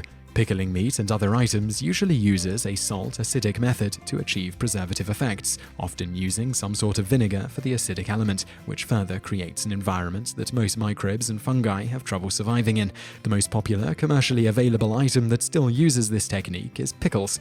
This is usually done by first soaking cucumbers in a saltwater brine, generally about 10% salt, for a few days, then rinsing the cucumbers off with purified water, next placing the cucumbers in vinegar and sealing them in airtight jars.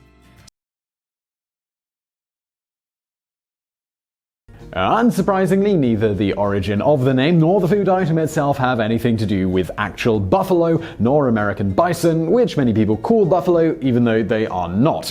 While people have seemingly been spicing up chicken meat since as long as humans have been eating the delicious birds, the genesis of the buffalo wing as we know it goes through Buffalo, New York. Most food historians indicate buffalo wings probably were first served in the Anchor Bar there. Frank and Teresa Bellissimo owned the bar, which they had purchased in 1939. In 1964, Teresa, she had an idea. Why not fry chicken wings and serve them in a hot sauce? That said, different stories come from all of the primary persons involved in terms of how she came up with the idea. First, it's claimed that Dominic Bellissimo, Frank and Teresa's son, came in one night with a group of friends who were looking for a quick snack. Teresa was preparing some chicken stock for soups and sauces and decided to put the chicken wings into broil instead, which she then presented to the boys. Dominic Bellissimo, well, he told a different story. One Friday night, the bar was particularly busy. As they attracted a mostly Catholic patronage, he thought he'd bring out something for them at midnight, when they could eat this sort of meat again. At the time, many Catholics stuck to eating only fish and vegetables every Friday. He presented this idea to his mother, who found what she could in the kitchen, and that happened to be chicken wings. Then there's another story, which Frank told the New Yorker in 1980, and this does seem to be the most plausible one.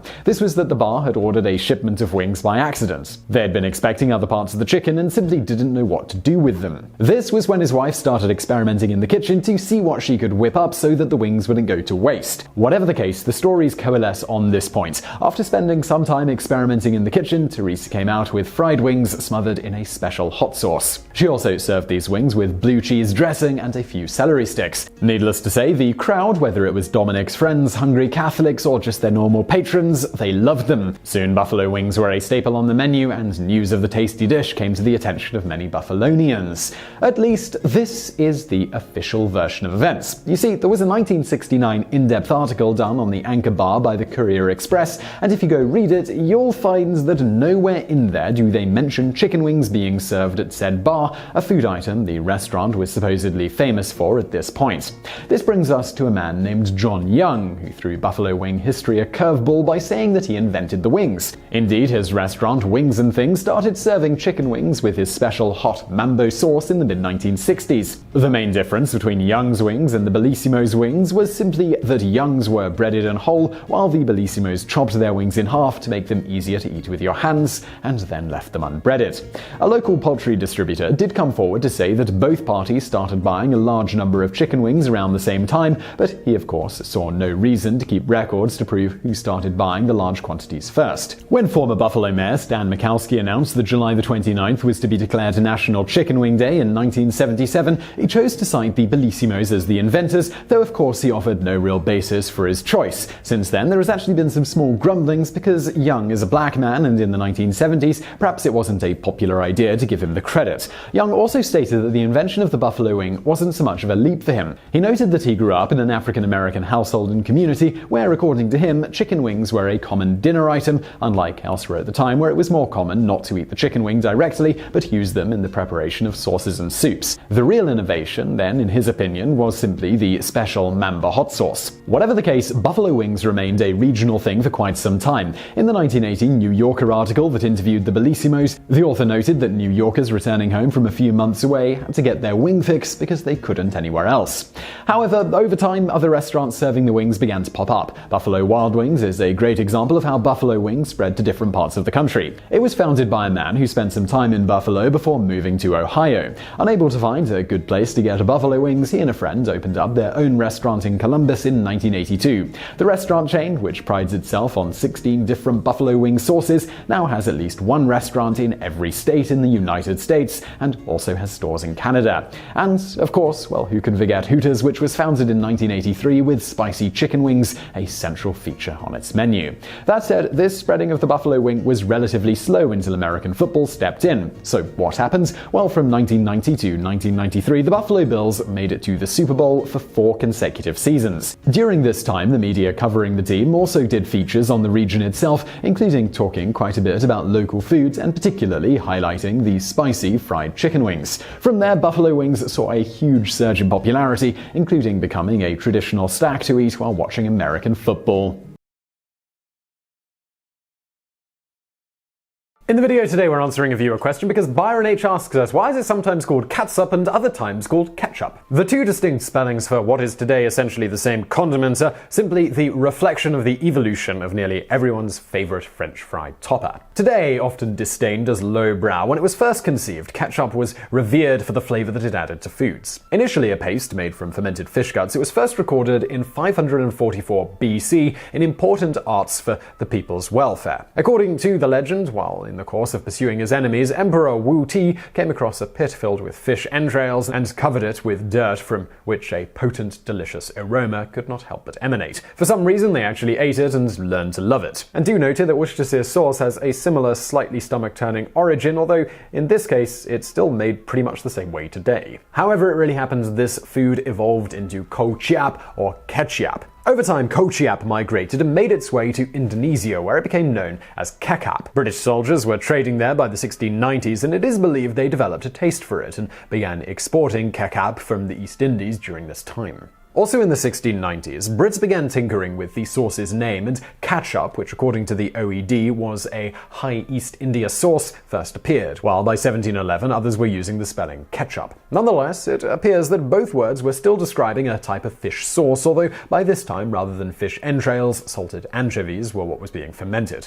Anchovy ketchup quickly became popular in the West, and recipes for it can be found as early as 1732. By 1742, some recipes had even begun to put a definite British twist on the sauce by adding to the anchovies strong, stale beer, as well as mace, cloves, pepper, ginger, and shallots.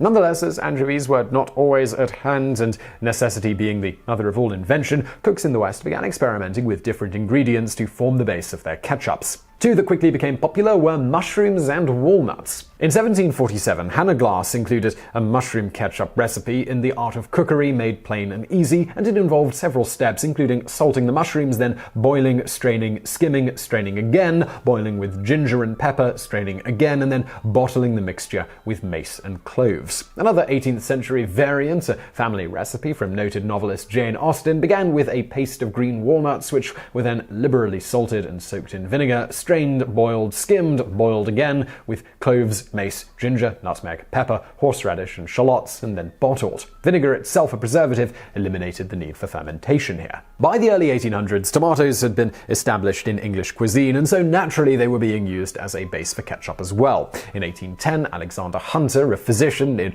Receipts in Modern Cookery, provided a recipe for tomato sauce that called for first baking the tomatoes, removing the peel and seeds, adding chili vinegar, salt, garlic, and shallots. Then it was boiled, skimmed, strained, and bottled. Catsup had arrived in the United States in the early 1800s as well. In his Cook's Oracle from 1830, William Kitchener, also a physician, included several recipes for catsup that used alternately walnuts, cockles, oysters, and mushrooms as their bases. Interestingly, Kitchener also used the word ketchup throughout this book, but seemingly exclusively as a term for a mushroom-based sauce. Kitchener also had a couple of recipes for sauces that could have been but weren't called catsups: love apple sauce and mock tomato sauce. Both of these were highly spiced with shallots, cloves, thyme, bay leaves, mace, salt, and pepper, and the latter, which apparently used apple, also incorporated turmeric and vinegar. It appears that catsup was the predominant term in the United States through about the 1870s, when ketchup began to appear. Some authorities claim that the distinction between the two marked the differences in quality, as ketchup, the term used in Britain, was usually seen on expensive imported sauces. This claim is supported by the fact that Heinz sold two types of these condiments in the 1880s, a cheaper catsup and a more expensive ketchup. And now for a bonus fact. If you hold a traditional Heinz bottle at about a 30-degree angle and patiently tap the 57 stamped on the neck, eventually the ketchup will begin to flow. Physicists have another method, although it requires an explanation, of course. Because of its composition of tomato, vinegar, water, syrup, and spices, ketchup is a non-Newtonian fluid whose thickness and stickiness can be changed with force. Therefore, essentially all you have to do is shake the bottle beyond its breaking point, and the ketchup becomes 1,000 times thinner and therefore easier to pour. Both black and green tea is harvested from an evergreen, tree-like shrub known as Camellia sinensis. Most likely originating in China, the Camellia sinensis is thought to have first been used to brew a medicinal elixir during the Shang dynasty, 1600 BC to 1046 BC. By the Qin dynasty in the 3rd century BC, it had become a relatively popular drink using only the leaves from this plant rather than mixed with other things, as seems to have been common when used medicinally. As for the plant itself, Camellia sinensis can grow as tall as 30 feet if left untended, but is generally kept significantly shorter, usually only 3 to 6 feet tall, to make it easier to harvest the buds and leaves. It is those that are then processed to become green or black tea, among other types. The difference between these teas is achieved via different processing methods. Manufacturers create green tea by picking the leaves off the plant and then heating them immediately afterwards. This is commonly done by pan-firing the leaves or steaming them. Sufficient heat stops the leaves from oxidizing, allowing them to maintain their green color. Leaves that are going to be used for black tea are allowed to ferment or oxidize completely. The general process here is to roll, tear, or crush the leaves to help along the oxidization process, similar to why the inside of an apple turns brown when you expose it to air. The leaves are then dried out, sometimes in the sun or otherwise using machines. As the leaves oxidize, they gradually turn from green to black. Other common types of tea include white and oolong. Oolong is initially generally processed in the same way as black tea, but isn't allowed to oxidize for as long. Once the desired oxidization level has been reached, which varies quite a bit by type of manufacturer, some oolong tea is closer to green tea, while others is closer to black in oxidization levels, the leaves are then fired similar to green tea to stop the oxidation process at that point. White tea is made by picking the leaves and buds early in the year while the bud is still closed. From here, the leaves may be placed out to dry in the sun or may be dried out in some other fashion, in either case attempting to minimize oxidation during this process. In the video today, we're answering a viewer question because Janby asks us, who invented cottage cheese? The ancient Mesopotamians made a type of salty sour cheese very similar to cottage cheese that dates back at least to 3000 BC. A common legend is that it was invented when a desert traveler filled his sheep stomach saddlebags with milk prior to beginning his journey. As the traveler and his camel traversed the hot environment between the sloshing of the bags caused by the camel's gait, the heat of the sun, the milk and the natural rennet from the sheep's stomach, the entire process produced cheese curds. There's probably nothing much to this story. Perhaps it was a marketing ploy of the imaginative ancient Arabian Dairy Association. What we do know for sure is that cheese in any form predates recorded history. It may have originated accidentally in Arabia, like the story goes, or it could be European. Wherever it happened, it does seem somewhat plausible that the practice of storing liquids in such things as bags made from animal stomachs may really have led to the accidental invention of cheese because of the rennet potentially found within. Rennet is a cocktail of enzymes that, among other things, curdles the casein in milk and is found naturally in the stomachs of ruminant mammals. Whatever the case, what we know for sure is that by the time the Roman Empire began conquering nations, cheese was already on the menu, and cheesemaking was a firmly established enterprise. The ancient Greeks credited Aristeus, a son of Apollo, with its discovery, and the Old Testament refers to it. Likewise, the Egyptians depict cheesemaking on tomb walls that date back to 2000 BC. There's archaeological evidence of cheesemaking in Poland 3,000 years earlier than that. In Homer's Odyssey, the Cyclops made cheese from goats and sheep's milk, and by the time Pliny the Elder penned Natural History in 77 AD, he devoted an entire chapter to the variety of cheeses available around the empire, including a smoked goat's milk that sounds like it could still win some ribbons at the Wisconsin State Fair today. Whoever invented it, cheese caught on in a way to preserve the nutrition of milk for longer than a day or two, and numerous types were made throughout history, including someone along the way discovering how to make the so-called cottage variety, which, due to the ease of making it, probably was one of the first varieties ever made, or something extremely similar. Not requiring rennet to curdle, the type of cottage cheese made in colonial America is said to have been brought from Central Europe, where it was also called Dutch cheese or Schmeerkäse. Relying instead on naturally occurring mesophilic lactic acid bacteria, the European and American cooks simply set out milk, and especially older milk, near a fire or another warm place. At this Goldilocks temperature, the bacteria thrived in its milk bath, and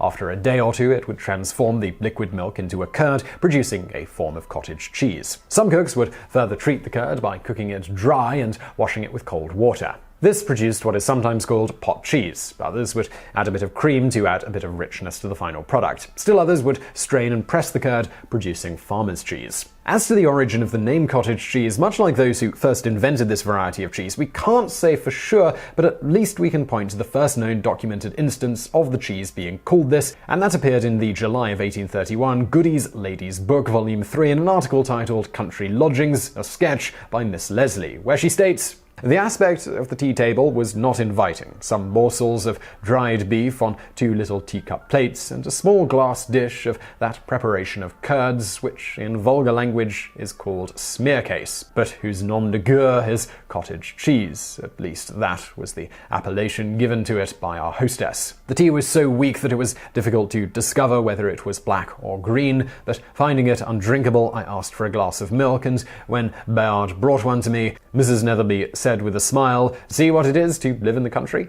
Given that the author of the piece seemed to think the audience wouldn't necessarily be familiar with the name cottage cheese here, we can deduce it was either a relatively new name or a regional one that the readers of the lady's book wouldn't be familiar with. Whatever the case, it is generally thought the cottage cheese descriptor here is simply referencing that this was a type of cheese regularly made in the homes in the country where milk was often more readily available. Cottage cheese is also relatively easy and quick to make compared to many other cheeses due to its unripened nature, the lack of any needed specialized equipment, and the exceptionally small amount of processing required to get it to its final form. It has also been speculated that the cottage here may simply imply poor quality or cheese for the poor, owing to the fact that many living in the country who had access to milk commonly made it. Alternatively, it has been suggested that it is the milk that was considered poor. Cottage cheese was often made from the leftover liquids after churning the butter, as well as relatively old milk that had become too acidic to make certain other cheeses. However, with both the poor people and poor milk conjectures, this is unlikely, as the poverty or poor slant to the term cottage didn't come about until much later. At the point in time when cottage cheese was coined, the word cottage with the definition small country residence had only been around for about half a century, and those who owned such homesteads were hardly thought of as poor in the general case. Every morning around 7 o'clock, a small army descends upon the Indian port city of Mumbai. Dressed in distinctive white uniforms and topi or Gandhi caps, they fan out across the city's sprawling suburbs to collect their wares before regrouping at local train stations and streaming down a network of rail lines into Mumbai's commercial heart. There, on bicycles or on foot, they race towards their final destinations in factories and office blocks, making their deliveries with clockwork precision.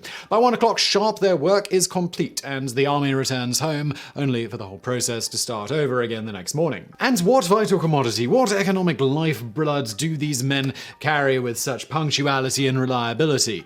Well, that would be hot homemade lunches. They are the Dabbawala, a unique Mumbai institution that has kept the city's workers fed for over 130 years, and which, without computers or an educated workforce, has managed to become one of the most phenomenally efficient and accurate delivery services in the world. The Dabbawala get their name from the dabba, or tiffin, a 3-tiered cylindrical metal tin commonly used to carry hot meals in India. In Hindi, wala means worker or carrier, so Dabbawala literally means tiffin tin carrier. The practice of delivery men carrying lunches from workers' homes to their offices originated in the 1890s during Mumbai's greatest period of economic expansion. Mumbai, then Bombay, first rose to prominence in the British Empire in 1861, when the American Civil War prompted the British to move their center of cotton and textile production to what was then a backwater fishing village. The war's end and the resulting crash in cotton prices brought this newfound prosperity to a screeching halt, but in 1869 the economy swiftly recovered as the newly opened Suez Canal brought Indian textiles within easy reach of the global market. This boom brought with it a massive wave of migration as Indians from across the subcontinent flooded into Bombay, seeking jobs in the cities, factories, and offices. This influx placed a great strain upon the city's services, particularly when it came to food. Most workers had to leave for work early in the morning before their wives could prepare a hot meal for them. In the early days, canteens and other sources of cheap fast food were virtually non-existent, meaning most workers were just forced to go hungry.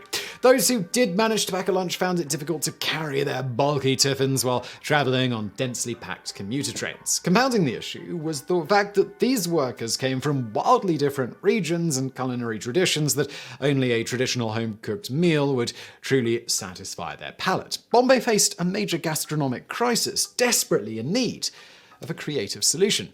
Among the hundreds of thousands of workers who migrated to Bombay in the late 19th century was Mahadhu Havaji Bakhushe, a Marathi from Pune district who started out loading and unloading cargo at the docks. According to legend, one day in 1890, Bakhushe was commissioned by a Parsi banker to collect his lunch tiffin at his house and deliver it to his office downtown.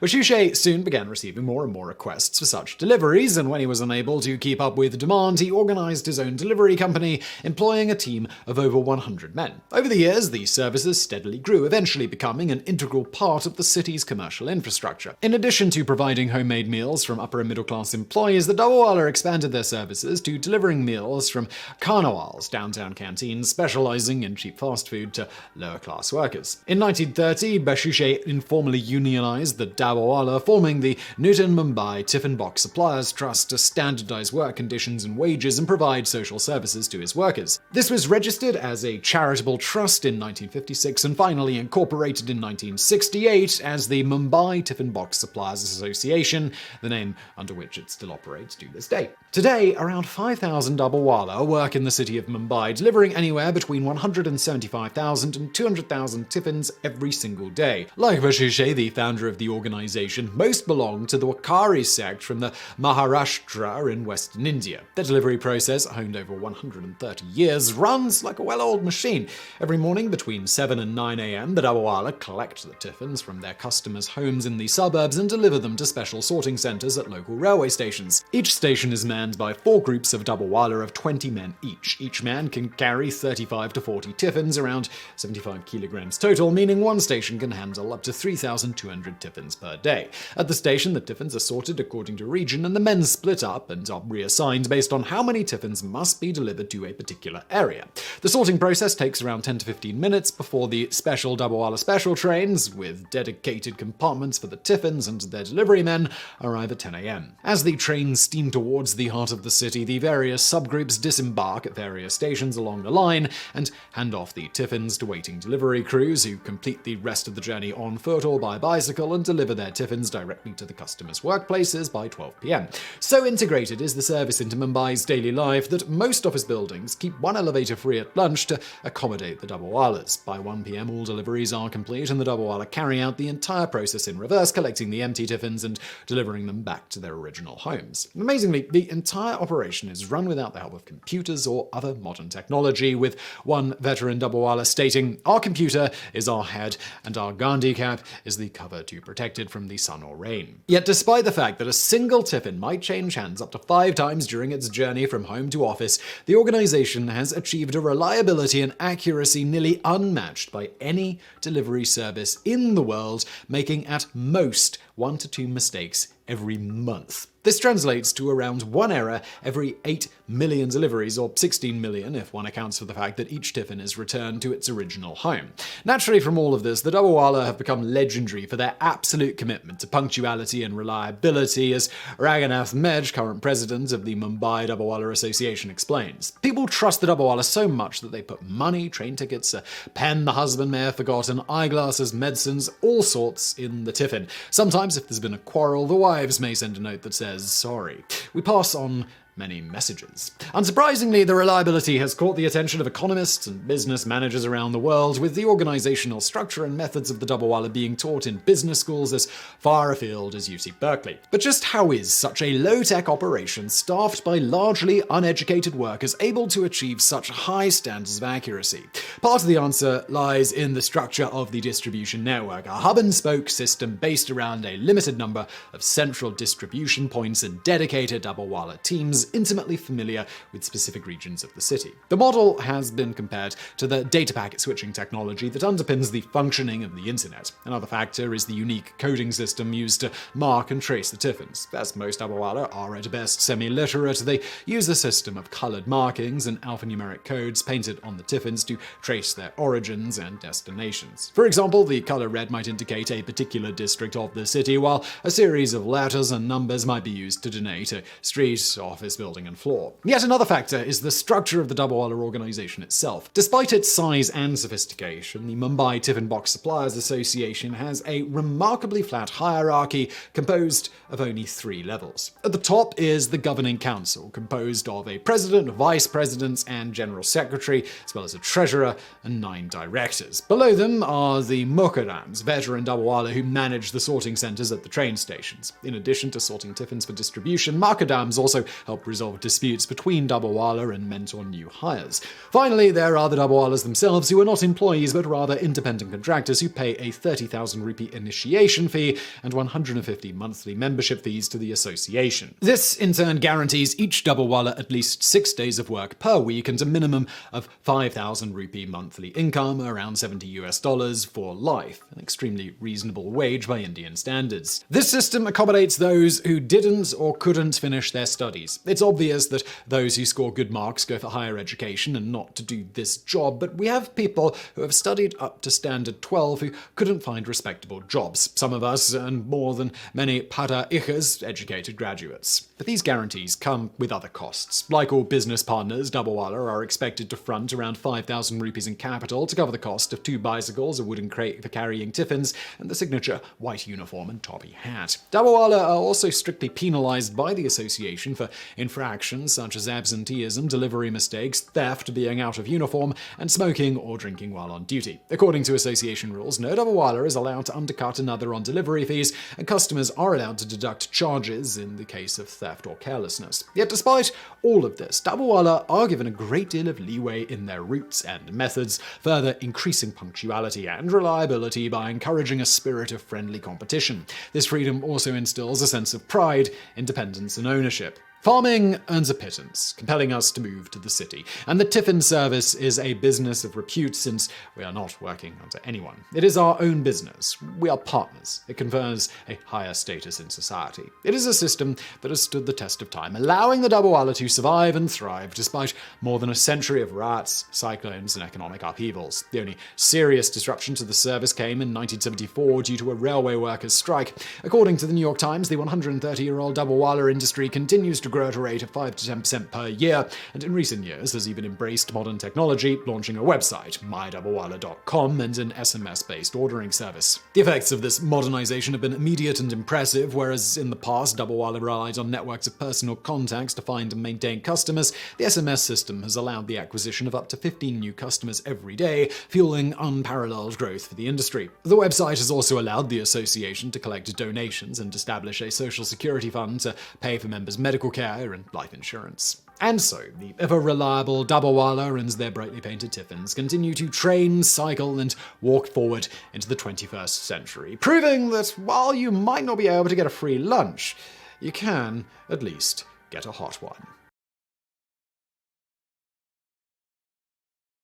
Now, this isn't just a popular metaphor, it's actually true. One bad apple will quickly spoil an entire box of apples. The obvious way this can happen is simply if one of the apples is infested with some fungi or critters that reproduce and spread throughout all the apples in the box, ruining them as they go. The less obvious, but perhaps even more common way that this happens is to do with a hydrocarbon chemical known as ethylene. Ethylene is a hormone produced and released into the air by most plants, including from the fruit of certain plants such as apples, bananas, pears, etc. So, well, what does this have to do with one bad apple? The bad apple is usually one that is wounded in some way or is otherwise overripe. As a consequence of the wound on the apple, or if it's already just very ripe, the apple in question will give off significantly more ethylene than normal. That ethylene accelerates the ripening process in the apples around it, which causes them to give off more ethylene themselves, further accelerating the ripening process in all the apples in the box. In very short order, the entire box of apples will be overripe and eventually be unpalatable for eating. Humans have actually been using ethylene to control the ripening process since before we've known about the hormone. The first known instance of this was in ancient Egypt, where they would slash figs and place them with other fruits and vegetables in order to accelerate the ripening process, with the wound stimulating the production of relatively large amounts of ethylene. Today, ethylene is used by banana distributors to partially ripen the fruit before the final distribution to stores. Bananas are picked when they're quite green and hard, then they are shipped this way to allow them to stay in transit for a longer period of time, as well as reduce the chance of bruising, and then once they are at local distribution warehouses, they are usually exposed to ethylene gas in a closed chamber for 24 to 48 hours to drastically accelerate the ripening process, making them ready for shelves. And now for a bonus fact. Even if unwounded, bananas put off large amounts of ethylene relative to many other fruits. In fact, if you'd like to speed up the ripening of some green bananas or other fruit or vegetables, put them in a paper bag overnight together. The trapped ethylene will quickly ripen the fruit, and the paper bag will still let in enough oxygen to keep the ripening process going smoothly. On the same token, putting fresh bananas in the same container as an overripe banana will drastically accelerate the ripening process of the fresh bananas, which is already pretty quick. On the flip side, if you want to slow the ripening of bananas, put them in the refrigerator. Contrary to what you might think after seeing the bananas rapidly turn brown and then black when placed in the refrigerator, this drastically slows the internal ripening process of the fruit. The skin will look like the banana is rotten, but the inside will stay tasty for about a week. So essentially, wait until a hand of bananas reaches the perfect ripeness, then plop them in your fridge to lock them in that state for about a week. No more dealing with that tiny window of opportunity to eat the bananas while they're ripe and left on the kitchen counter. Curbing impure urges and the birth of the graham cracker. Between 1820 and 1830, America was in the midst of a health craze. Sylvester Graham, the creator of the graham cracker, was on scene with a diet plan he thought ought to increase physical wellness, sexual purity, and spiritual health. The Presbyterian minister from New Jersey was an avid vegetarian and on a mission to rid the world of sexual immorality. Graham believed wholeheartedly that a vegetarian diet devoid of spices and sugars, combined with avoiding foods made with overly processed flours that often had chemicals added, would do away with the greatest evil of his day: lustful thought. More specifically, he concerned himself with ridding the world of masturbation, an act he and others thought led to insanity and blindness. First, a little background. Graham spent his early adult years as a farmhand and teacher. Later in life, ill health caused him to turn his attention to ministry work. His background in harvesting and public address equipped him to preach about the relationship between diet and piety, giving birth to the Graham diet. Individuals inspired by Sylvester Graham's teaching lived in community with one another and observed Graham's strict diet and living habits, all while working to spread the idea that diet had a profound effect on righteous living. A part of the Graham diet was what is called today Graham flour, which is essentially a type of non-bleached, all-natural, finely ground whole wheat flour. Among other things made with this flour, Graham would make what would come to be called Graham crackers. At their inception, Graham crackers were incredibly bland. The minister preached a high-fiber, whole-wheat diet. His followers faithfully abstained from meat and sweetness like honey and sugar, and drank only water. Graham also consistently reminded his congregation that consuming food produced by animals led to impure thoughts and actions, with the exception of eggs, milk, and cheese, which according to his diet could be consumed, but only if they were absolutely fresh. With such diet restrictions, it's no surprise that the original Graham crackers lacked flavor. They were not the sweet treat we enjoy today. The first flour used to make the wafers was a winter wheat. The endosperm of the wheat was extracted and ground into a fine powder. The bran and germ of the winter wheat were added to the mixture, creating a coarse type of flour. The unrefined flour yielded a naturally nutty flavor and very slight sweetness. This supported the crux of Graham's theory, that bland food kept one pure in thought and deed. Since the days of the Graham diet, the cracker recipe has evolved significantly. For instance, Nabisco began making Graham crackers with bleached white flour and oils. The germ is rarely used, as excluding the germ in the flour mixture results in the crackers having a longer shelf life. Today, grocery stores carry Graham crackers of all flavors, sweetened with honey, cinnamon, sugar, and more. You can even snack on chocolate-flavored crackers. Beyond that, common ways to eat these crackers include smothering them with peanut butter, crushing them up for cheesecake and pie crusts, as well as coating them in frosting and decorating them with gumdrops to replicate winter cottages. That's not to mention they are traditionally used as the outer layer of a tasty little marshmallow and chocolate sandwich by campfires the world over. If there is indeed a hole in the floor of heaven and Sylvester Graham is looking down, he is surely not happy about any of this. Of course, neither graham crackers nor his diet have ever been shown to even remotely cure sexual urges, so perhaps he can't complain too much. Sylvester Graham didn't just give us the graham cracker though, his influence is believed to have impacted the direction of other popular branded food items. For instance, Dr. John Harvey Kellogg and his brother Will found the minister's ideas useful in their sanitarium in Michigan. Dr. Kellogg imposed the vegetarian diet on his patients with the belief that it could cure some of their troubles. The brothers even made graham crackers on the premises of the ward. Eventually, Will left out some prepared wheat used to make the facility's graham crackers. When he came back to finish the cooking, the dough had become hard and stale. As there wasn't money to waste a whole batch's ingredients, he used it in the baking process anyway. Rather than get thin wafers after extruding the dough through the rollers, he ended up with hard, crispy flakes, something similar to the cornflakes we eat for breakfast today. This accident didn't bode well for the brothers' relationship. After the invention of the flakes, which the people at the sanitarium enjoyed, Will decided to market them and felt adding sugar would help them sell better. Needless to say, John found this to be borderline blasphemous, and the two parted ways, with Will founding the now billion-dollar Kellogg Corporation, which, besides their tasty flakes, was also soon to introduce another breakfast staple, while his brother stuck more to his original principles and continued to dedicate his life to ridding the world of such acts as masturbation. Graham's holistic approach to life lives on. While his diet did nothing for sexual urges, today we know that eating lots of fruits and vegetables combined with avoiding overly processed foods really is good for one's health, as is Graham's suggestion that one should regularly exercise. Of course, sticking with bland foods isn't at all necessary, but nobody bats 1,000. Bonus fact. Sylvester Graham also advocated sleeping on hard mattresses, keeping bedroom windows open at all times for fresh air, something Ben Franklin also steadfastly believed in, much to the chagrin of those who shared lodgings with him when travelling in winter, cold showers to invigorate the body, and loose clothing.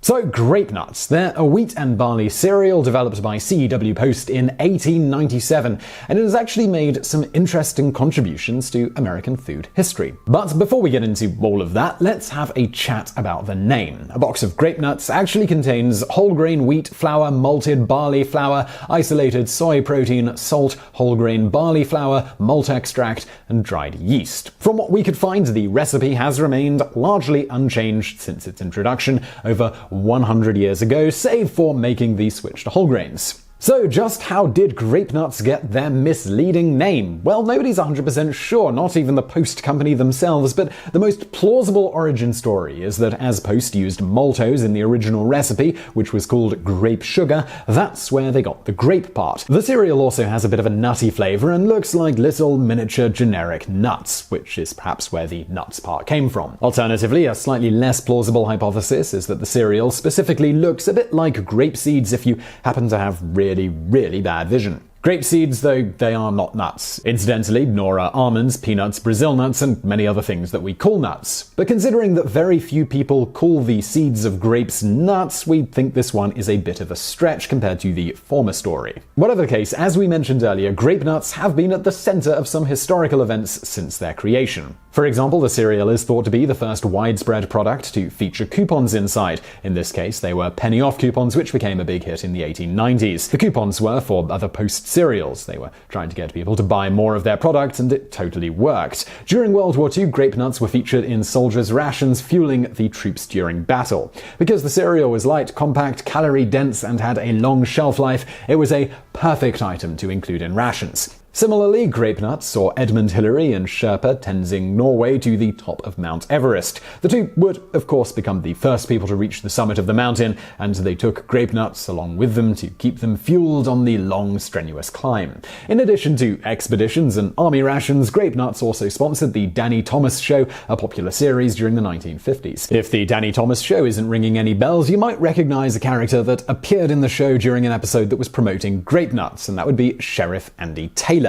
During the show, the main character Danny visited Maybury, where he met up with Andy. Viewers loved the sheriff so much that a spin-off series called The Andy Griffith Show was born, which of course became a classic. Post also ran a number of successful ad campaigns, including several commercials that ran during the Andy Griffith Show featuring Sheriff Andy Taylor and Deputy Barney Fife. However, Post's Grape-Nuts started becoming less popular as time went on, probably due to Post being sold from one company to another and not having a consolidated, consistent marketing plan. That's when they decided to make the switch to whole grain, a staple in the cereal's recipe today. They thought whole grain would be more appealing and keep up with the healthy image that they were trying to project. Unfortunately, in addition to being made of neither grapes nor nuts, Grape-Nuts aren't all that healthy either, though compared to most breakfast cereals, perhaps one could consider them relatively healthy. Also, defining healthy is tricky because it depends on your nutritional needs. But the point here is that back in the day, Post boasted that Grape-Nuts would fill you up, not out. However, it has since been found that the cereal has a glycemic index of 71. This is higher than sugary cereals like Fruit Loops and Frosted Flakes. For further reference, table sugar only has a glycemic index of 60. So Grape-Nuts is perhaps good for a quick energy spike before a morning workout or the like, but the downside is that aside from scenarios like that, the cereal inducing a pretty large blood sugar spike could lead to insulin resistance. This is particularly the case when you consider how calorie dense it is, which has led to a minuscule recommended serving size, which most people totally ignore. Indeed, they simply fill up their bowl with an absolutely massive amount of calories. This further potentially contributes to obesity and its associated health and quality of life problems. Now, this is hardly unique when it comes to breakfast cereals, but the point is that it is going to fill you out if you actually decide to have it fill you up instead of adhering to the recommended serving size of a minuscule 58 grams, which is about 210 calories. And if you're looking for a more practical reference point here, someone at Today tested this out. Turns out to only be about 7 or 8 spoonfuls. So, in summary, this entire video has basically found out that Grape-Nuts are a lie. While seaweed didn't exactly come into play during those make-your-own ice cream science experiments you probably did in elementary school, it is sometimes used in the making of commercial ice cream, specifically used as a type of thickening agent. Technically, the substance used to thicken the ice cream is called agar or agar-agar. The name comes from the Japanese word for red algae. The story goes that it was discovered in 1658 by Minoru Tarazemon, a Japanese innkeeper who supposedly left extra seaweed soup outside overnight. It was winter, and the substance froze. Tarazemon noticed in the morning that it had turned into a sort of gel when it thawed out again. Whether that's exactly how it was really discovered or not, it was later found that after first boiling seaweed, repeated thawing and freezing makes a pure gelatinous substance perfect to use as a thickening agent.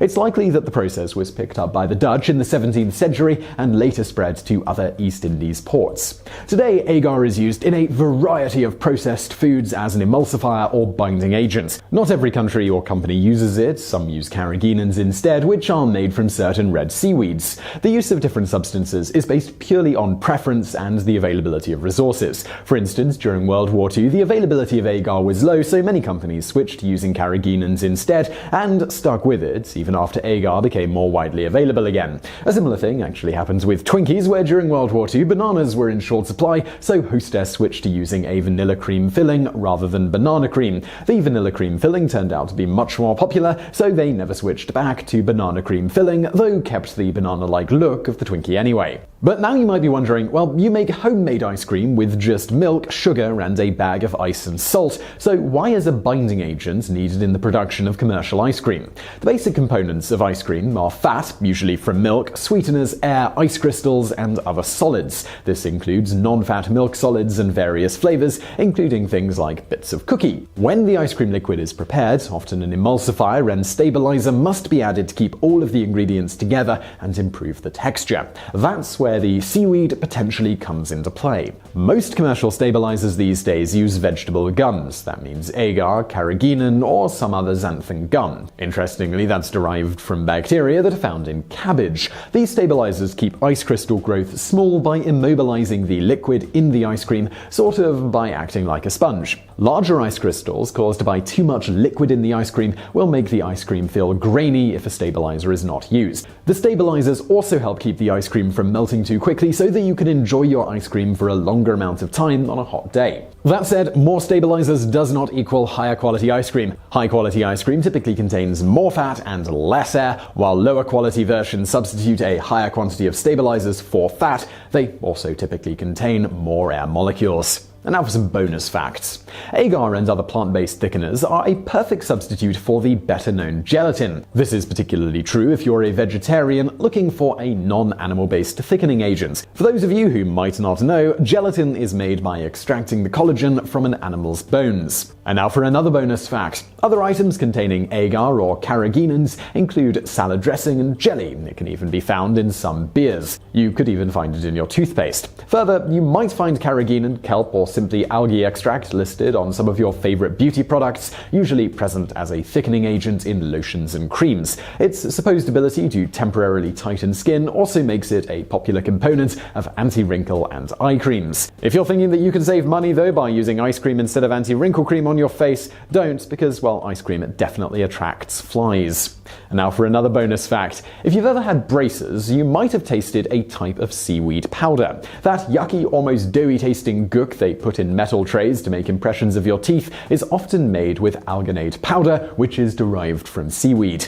And now another bonus fact. In microbiology, agar provides a solid surface to aid in the growth of fungi and bacteria. The gel won't be destroyed because many microorganisms can digest agar. The method was first used by a laboratory assistant of Robert Koch, who saw his wife using agar to make confectionery in the kitchen. Koch believed that agar had potential in the laboratory and ended up using agar to make the first culture of tuberculosis bacillus. Agar also allows for seeding germination in petri dishes, provided the seeds have been sterilized.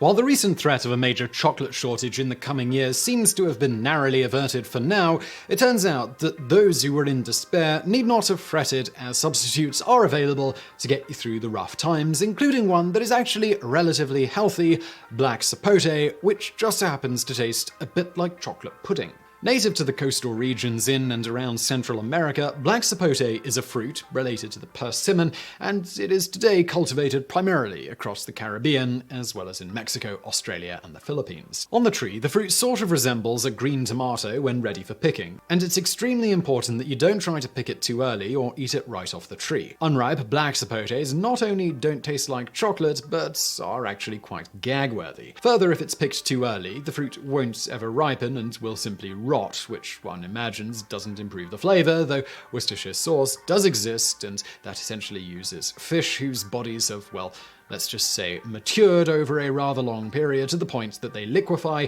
making a gooey base for the popular sauce, so we guess someone ought to try rotted sapote at some point just to find out. In any event, picked at the right time, the black sapote will ripen within about 3 to 6 days after harvest. When this happens, the formerly white pulp turns a deep brown and develops a distinctive taste that, together with its papaya-like texture, have caused many to compare it to chocolate pudding, hence the nickname chocolate pudding fruit. The pulp can be eaten as is, but given that it tastes a lot like chocolate pudding, it's also commonly used in various recipes as a substitute for chocolate. So moving on from this, have you ever wondered if white chocolate is actually chocolate? Well, wonder no more, or sort of. You see, it kind of depends on who you ask, and language being language, if enough people call something a thing, it kind of is a thing by definition of the words. I mean, it's literally named white chocolate. But that's not very interesting, so let's dive a little deeper, shall we? In order for a chocolate item to be deemed chocolate, it is generally made with the constituents of chocolate liqueur, cocoa butter, and cocoa solids. Depending on the proportions of various ingredients along with these two, there are several types of chocolate, like dark chocolate, milk chocolate, semi-sweet chocolate, etc. White chocolate is not usually included on this list, as it's made via getting rid of the cocoa solids altogether, which are the primary flavorful cocoa ingredients in any type of so-called real chocolate. Its one and only real potential claim to the chocolate throne is that in many places it does contain cocoa butter, which is a type type of yellowish white vegetable fat, but other vegetable oils are often substituted as well. However, in many places, regulations keep a decent amount of the cocoa butter in if a company wants to be able to call it white chocolate. For example, since 2004, in the United States, in order for a product to be called white chocolate, it has to contain at least 20% cocoa butter. Among other standard ingredients, the Food and Drug Administration has also stipulated white chocolate should contain at least 14% total milk solids, 3.5% milk fat, and no more than 55% sugar or other sweeteners. Finally, there are also lecithin and flavorings, most often vanilla, in the white chocolate, as cocoa butter itself isn't very pleasant tasting and thus isn't typically used as a standalone flavor unless you don't want people to eat your product. For reference, the American standard was later adopted by the European Union, except the limit on sugar or sweetness. But in the end, despite the relatively new firm requirement of cocoa butter in America and the European Union, most still don't consider white chocolate a true chocolate, given its complete lack of cocoa solids, making white chocolate a bit of a bastard child, technically still an offspring of the cocoa bean, but chocolate connoisseurs don't seem to want to acknowledge its claim to the throne. And now for some bonus facts. If you ever wondered what the M stand for in one of the world's favorite chocolate-based candies, M&M's, or want to know more, in 1941, Forrest Mars Sr. of the Mars Candy Company struck a deal with Bruce Murray, son of famed Hershey's president William Murray, to develop a hard-shelled candy with chocolate at the center. Mars needed Hershey's chocolate because he anticipated there would be a chocolate shortage in the pending war, which turned out to be correct. As such, the deal gave Murray a 20% stake in the newly developed M&M. This stake was later bought out by Mars when chocolate rationing ended at the end of the war in 1948. The name thus stood for Mars and Murray, the co-creators of the candy. Speaking of fruits and colourful things, the colour orange was named after the fruit, not the other way around. Before then, the English-speaking world referred to the orange colour as gulareed, which literally translates to yellow-red. The word orange itself was introduced to English through the Spanish word naranja, which comes from the Sanskrit word naranja, which itself means orange tree. The English dropped the leading N and eventually we got the word orange. In the early 16th century, the word orange gradually started being used not only to refer to the fruit, but also what we now know of as the color orange. And now for another bonus fact. In high school, Major League Baseball star Justin Verlander traded a small percentage of his eventual $3.12 million signing bonus for a 50-cent chocolate milk. This happened while he was in the 10th grade at Goochland High School in Virginia. Short 50 cents he needed for a chocolate milk that day, he asked his friend Daniel Hicks for the money. So I said, how about I give you 0.01%, actually it was 0.001% of my pro-signing bonus if you give me 50 cents now. He found a napkin, wrote it up, and I signed it. I forgot about it, but after I signed with Detroit, he comes over and whips out this old napkin. I'm like, oh my god, my bonus was 3-point-something million. In truth, the industrious Daniel Hicks had managed to turn 50 cents into $3,120 in just about 5 years. When Verlander signed with Detroit in 2004 out of college for a guaranteed contract of $4.5 million, maximum $5.6 million, with a signing bonus of $3.12 million. Since then, besides marrying supermodel Kate Upton, Verlander has made about $230 million to date, with another $66 million contract to still be paid out and probably still going strong after, so we guess he's not missing the $3,000, and Hicks should have held out for a smaller percentage of Verlander's lifetime earnings.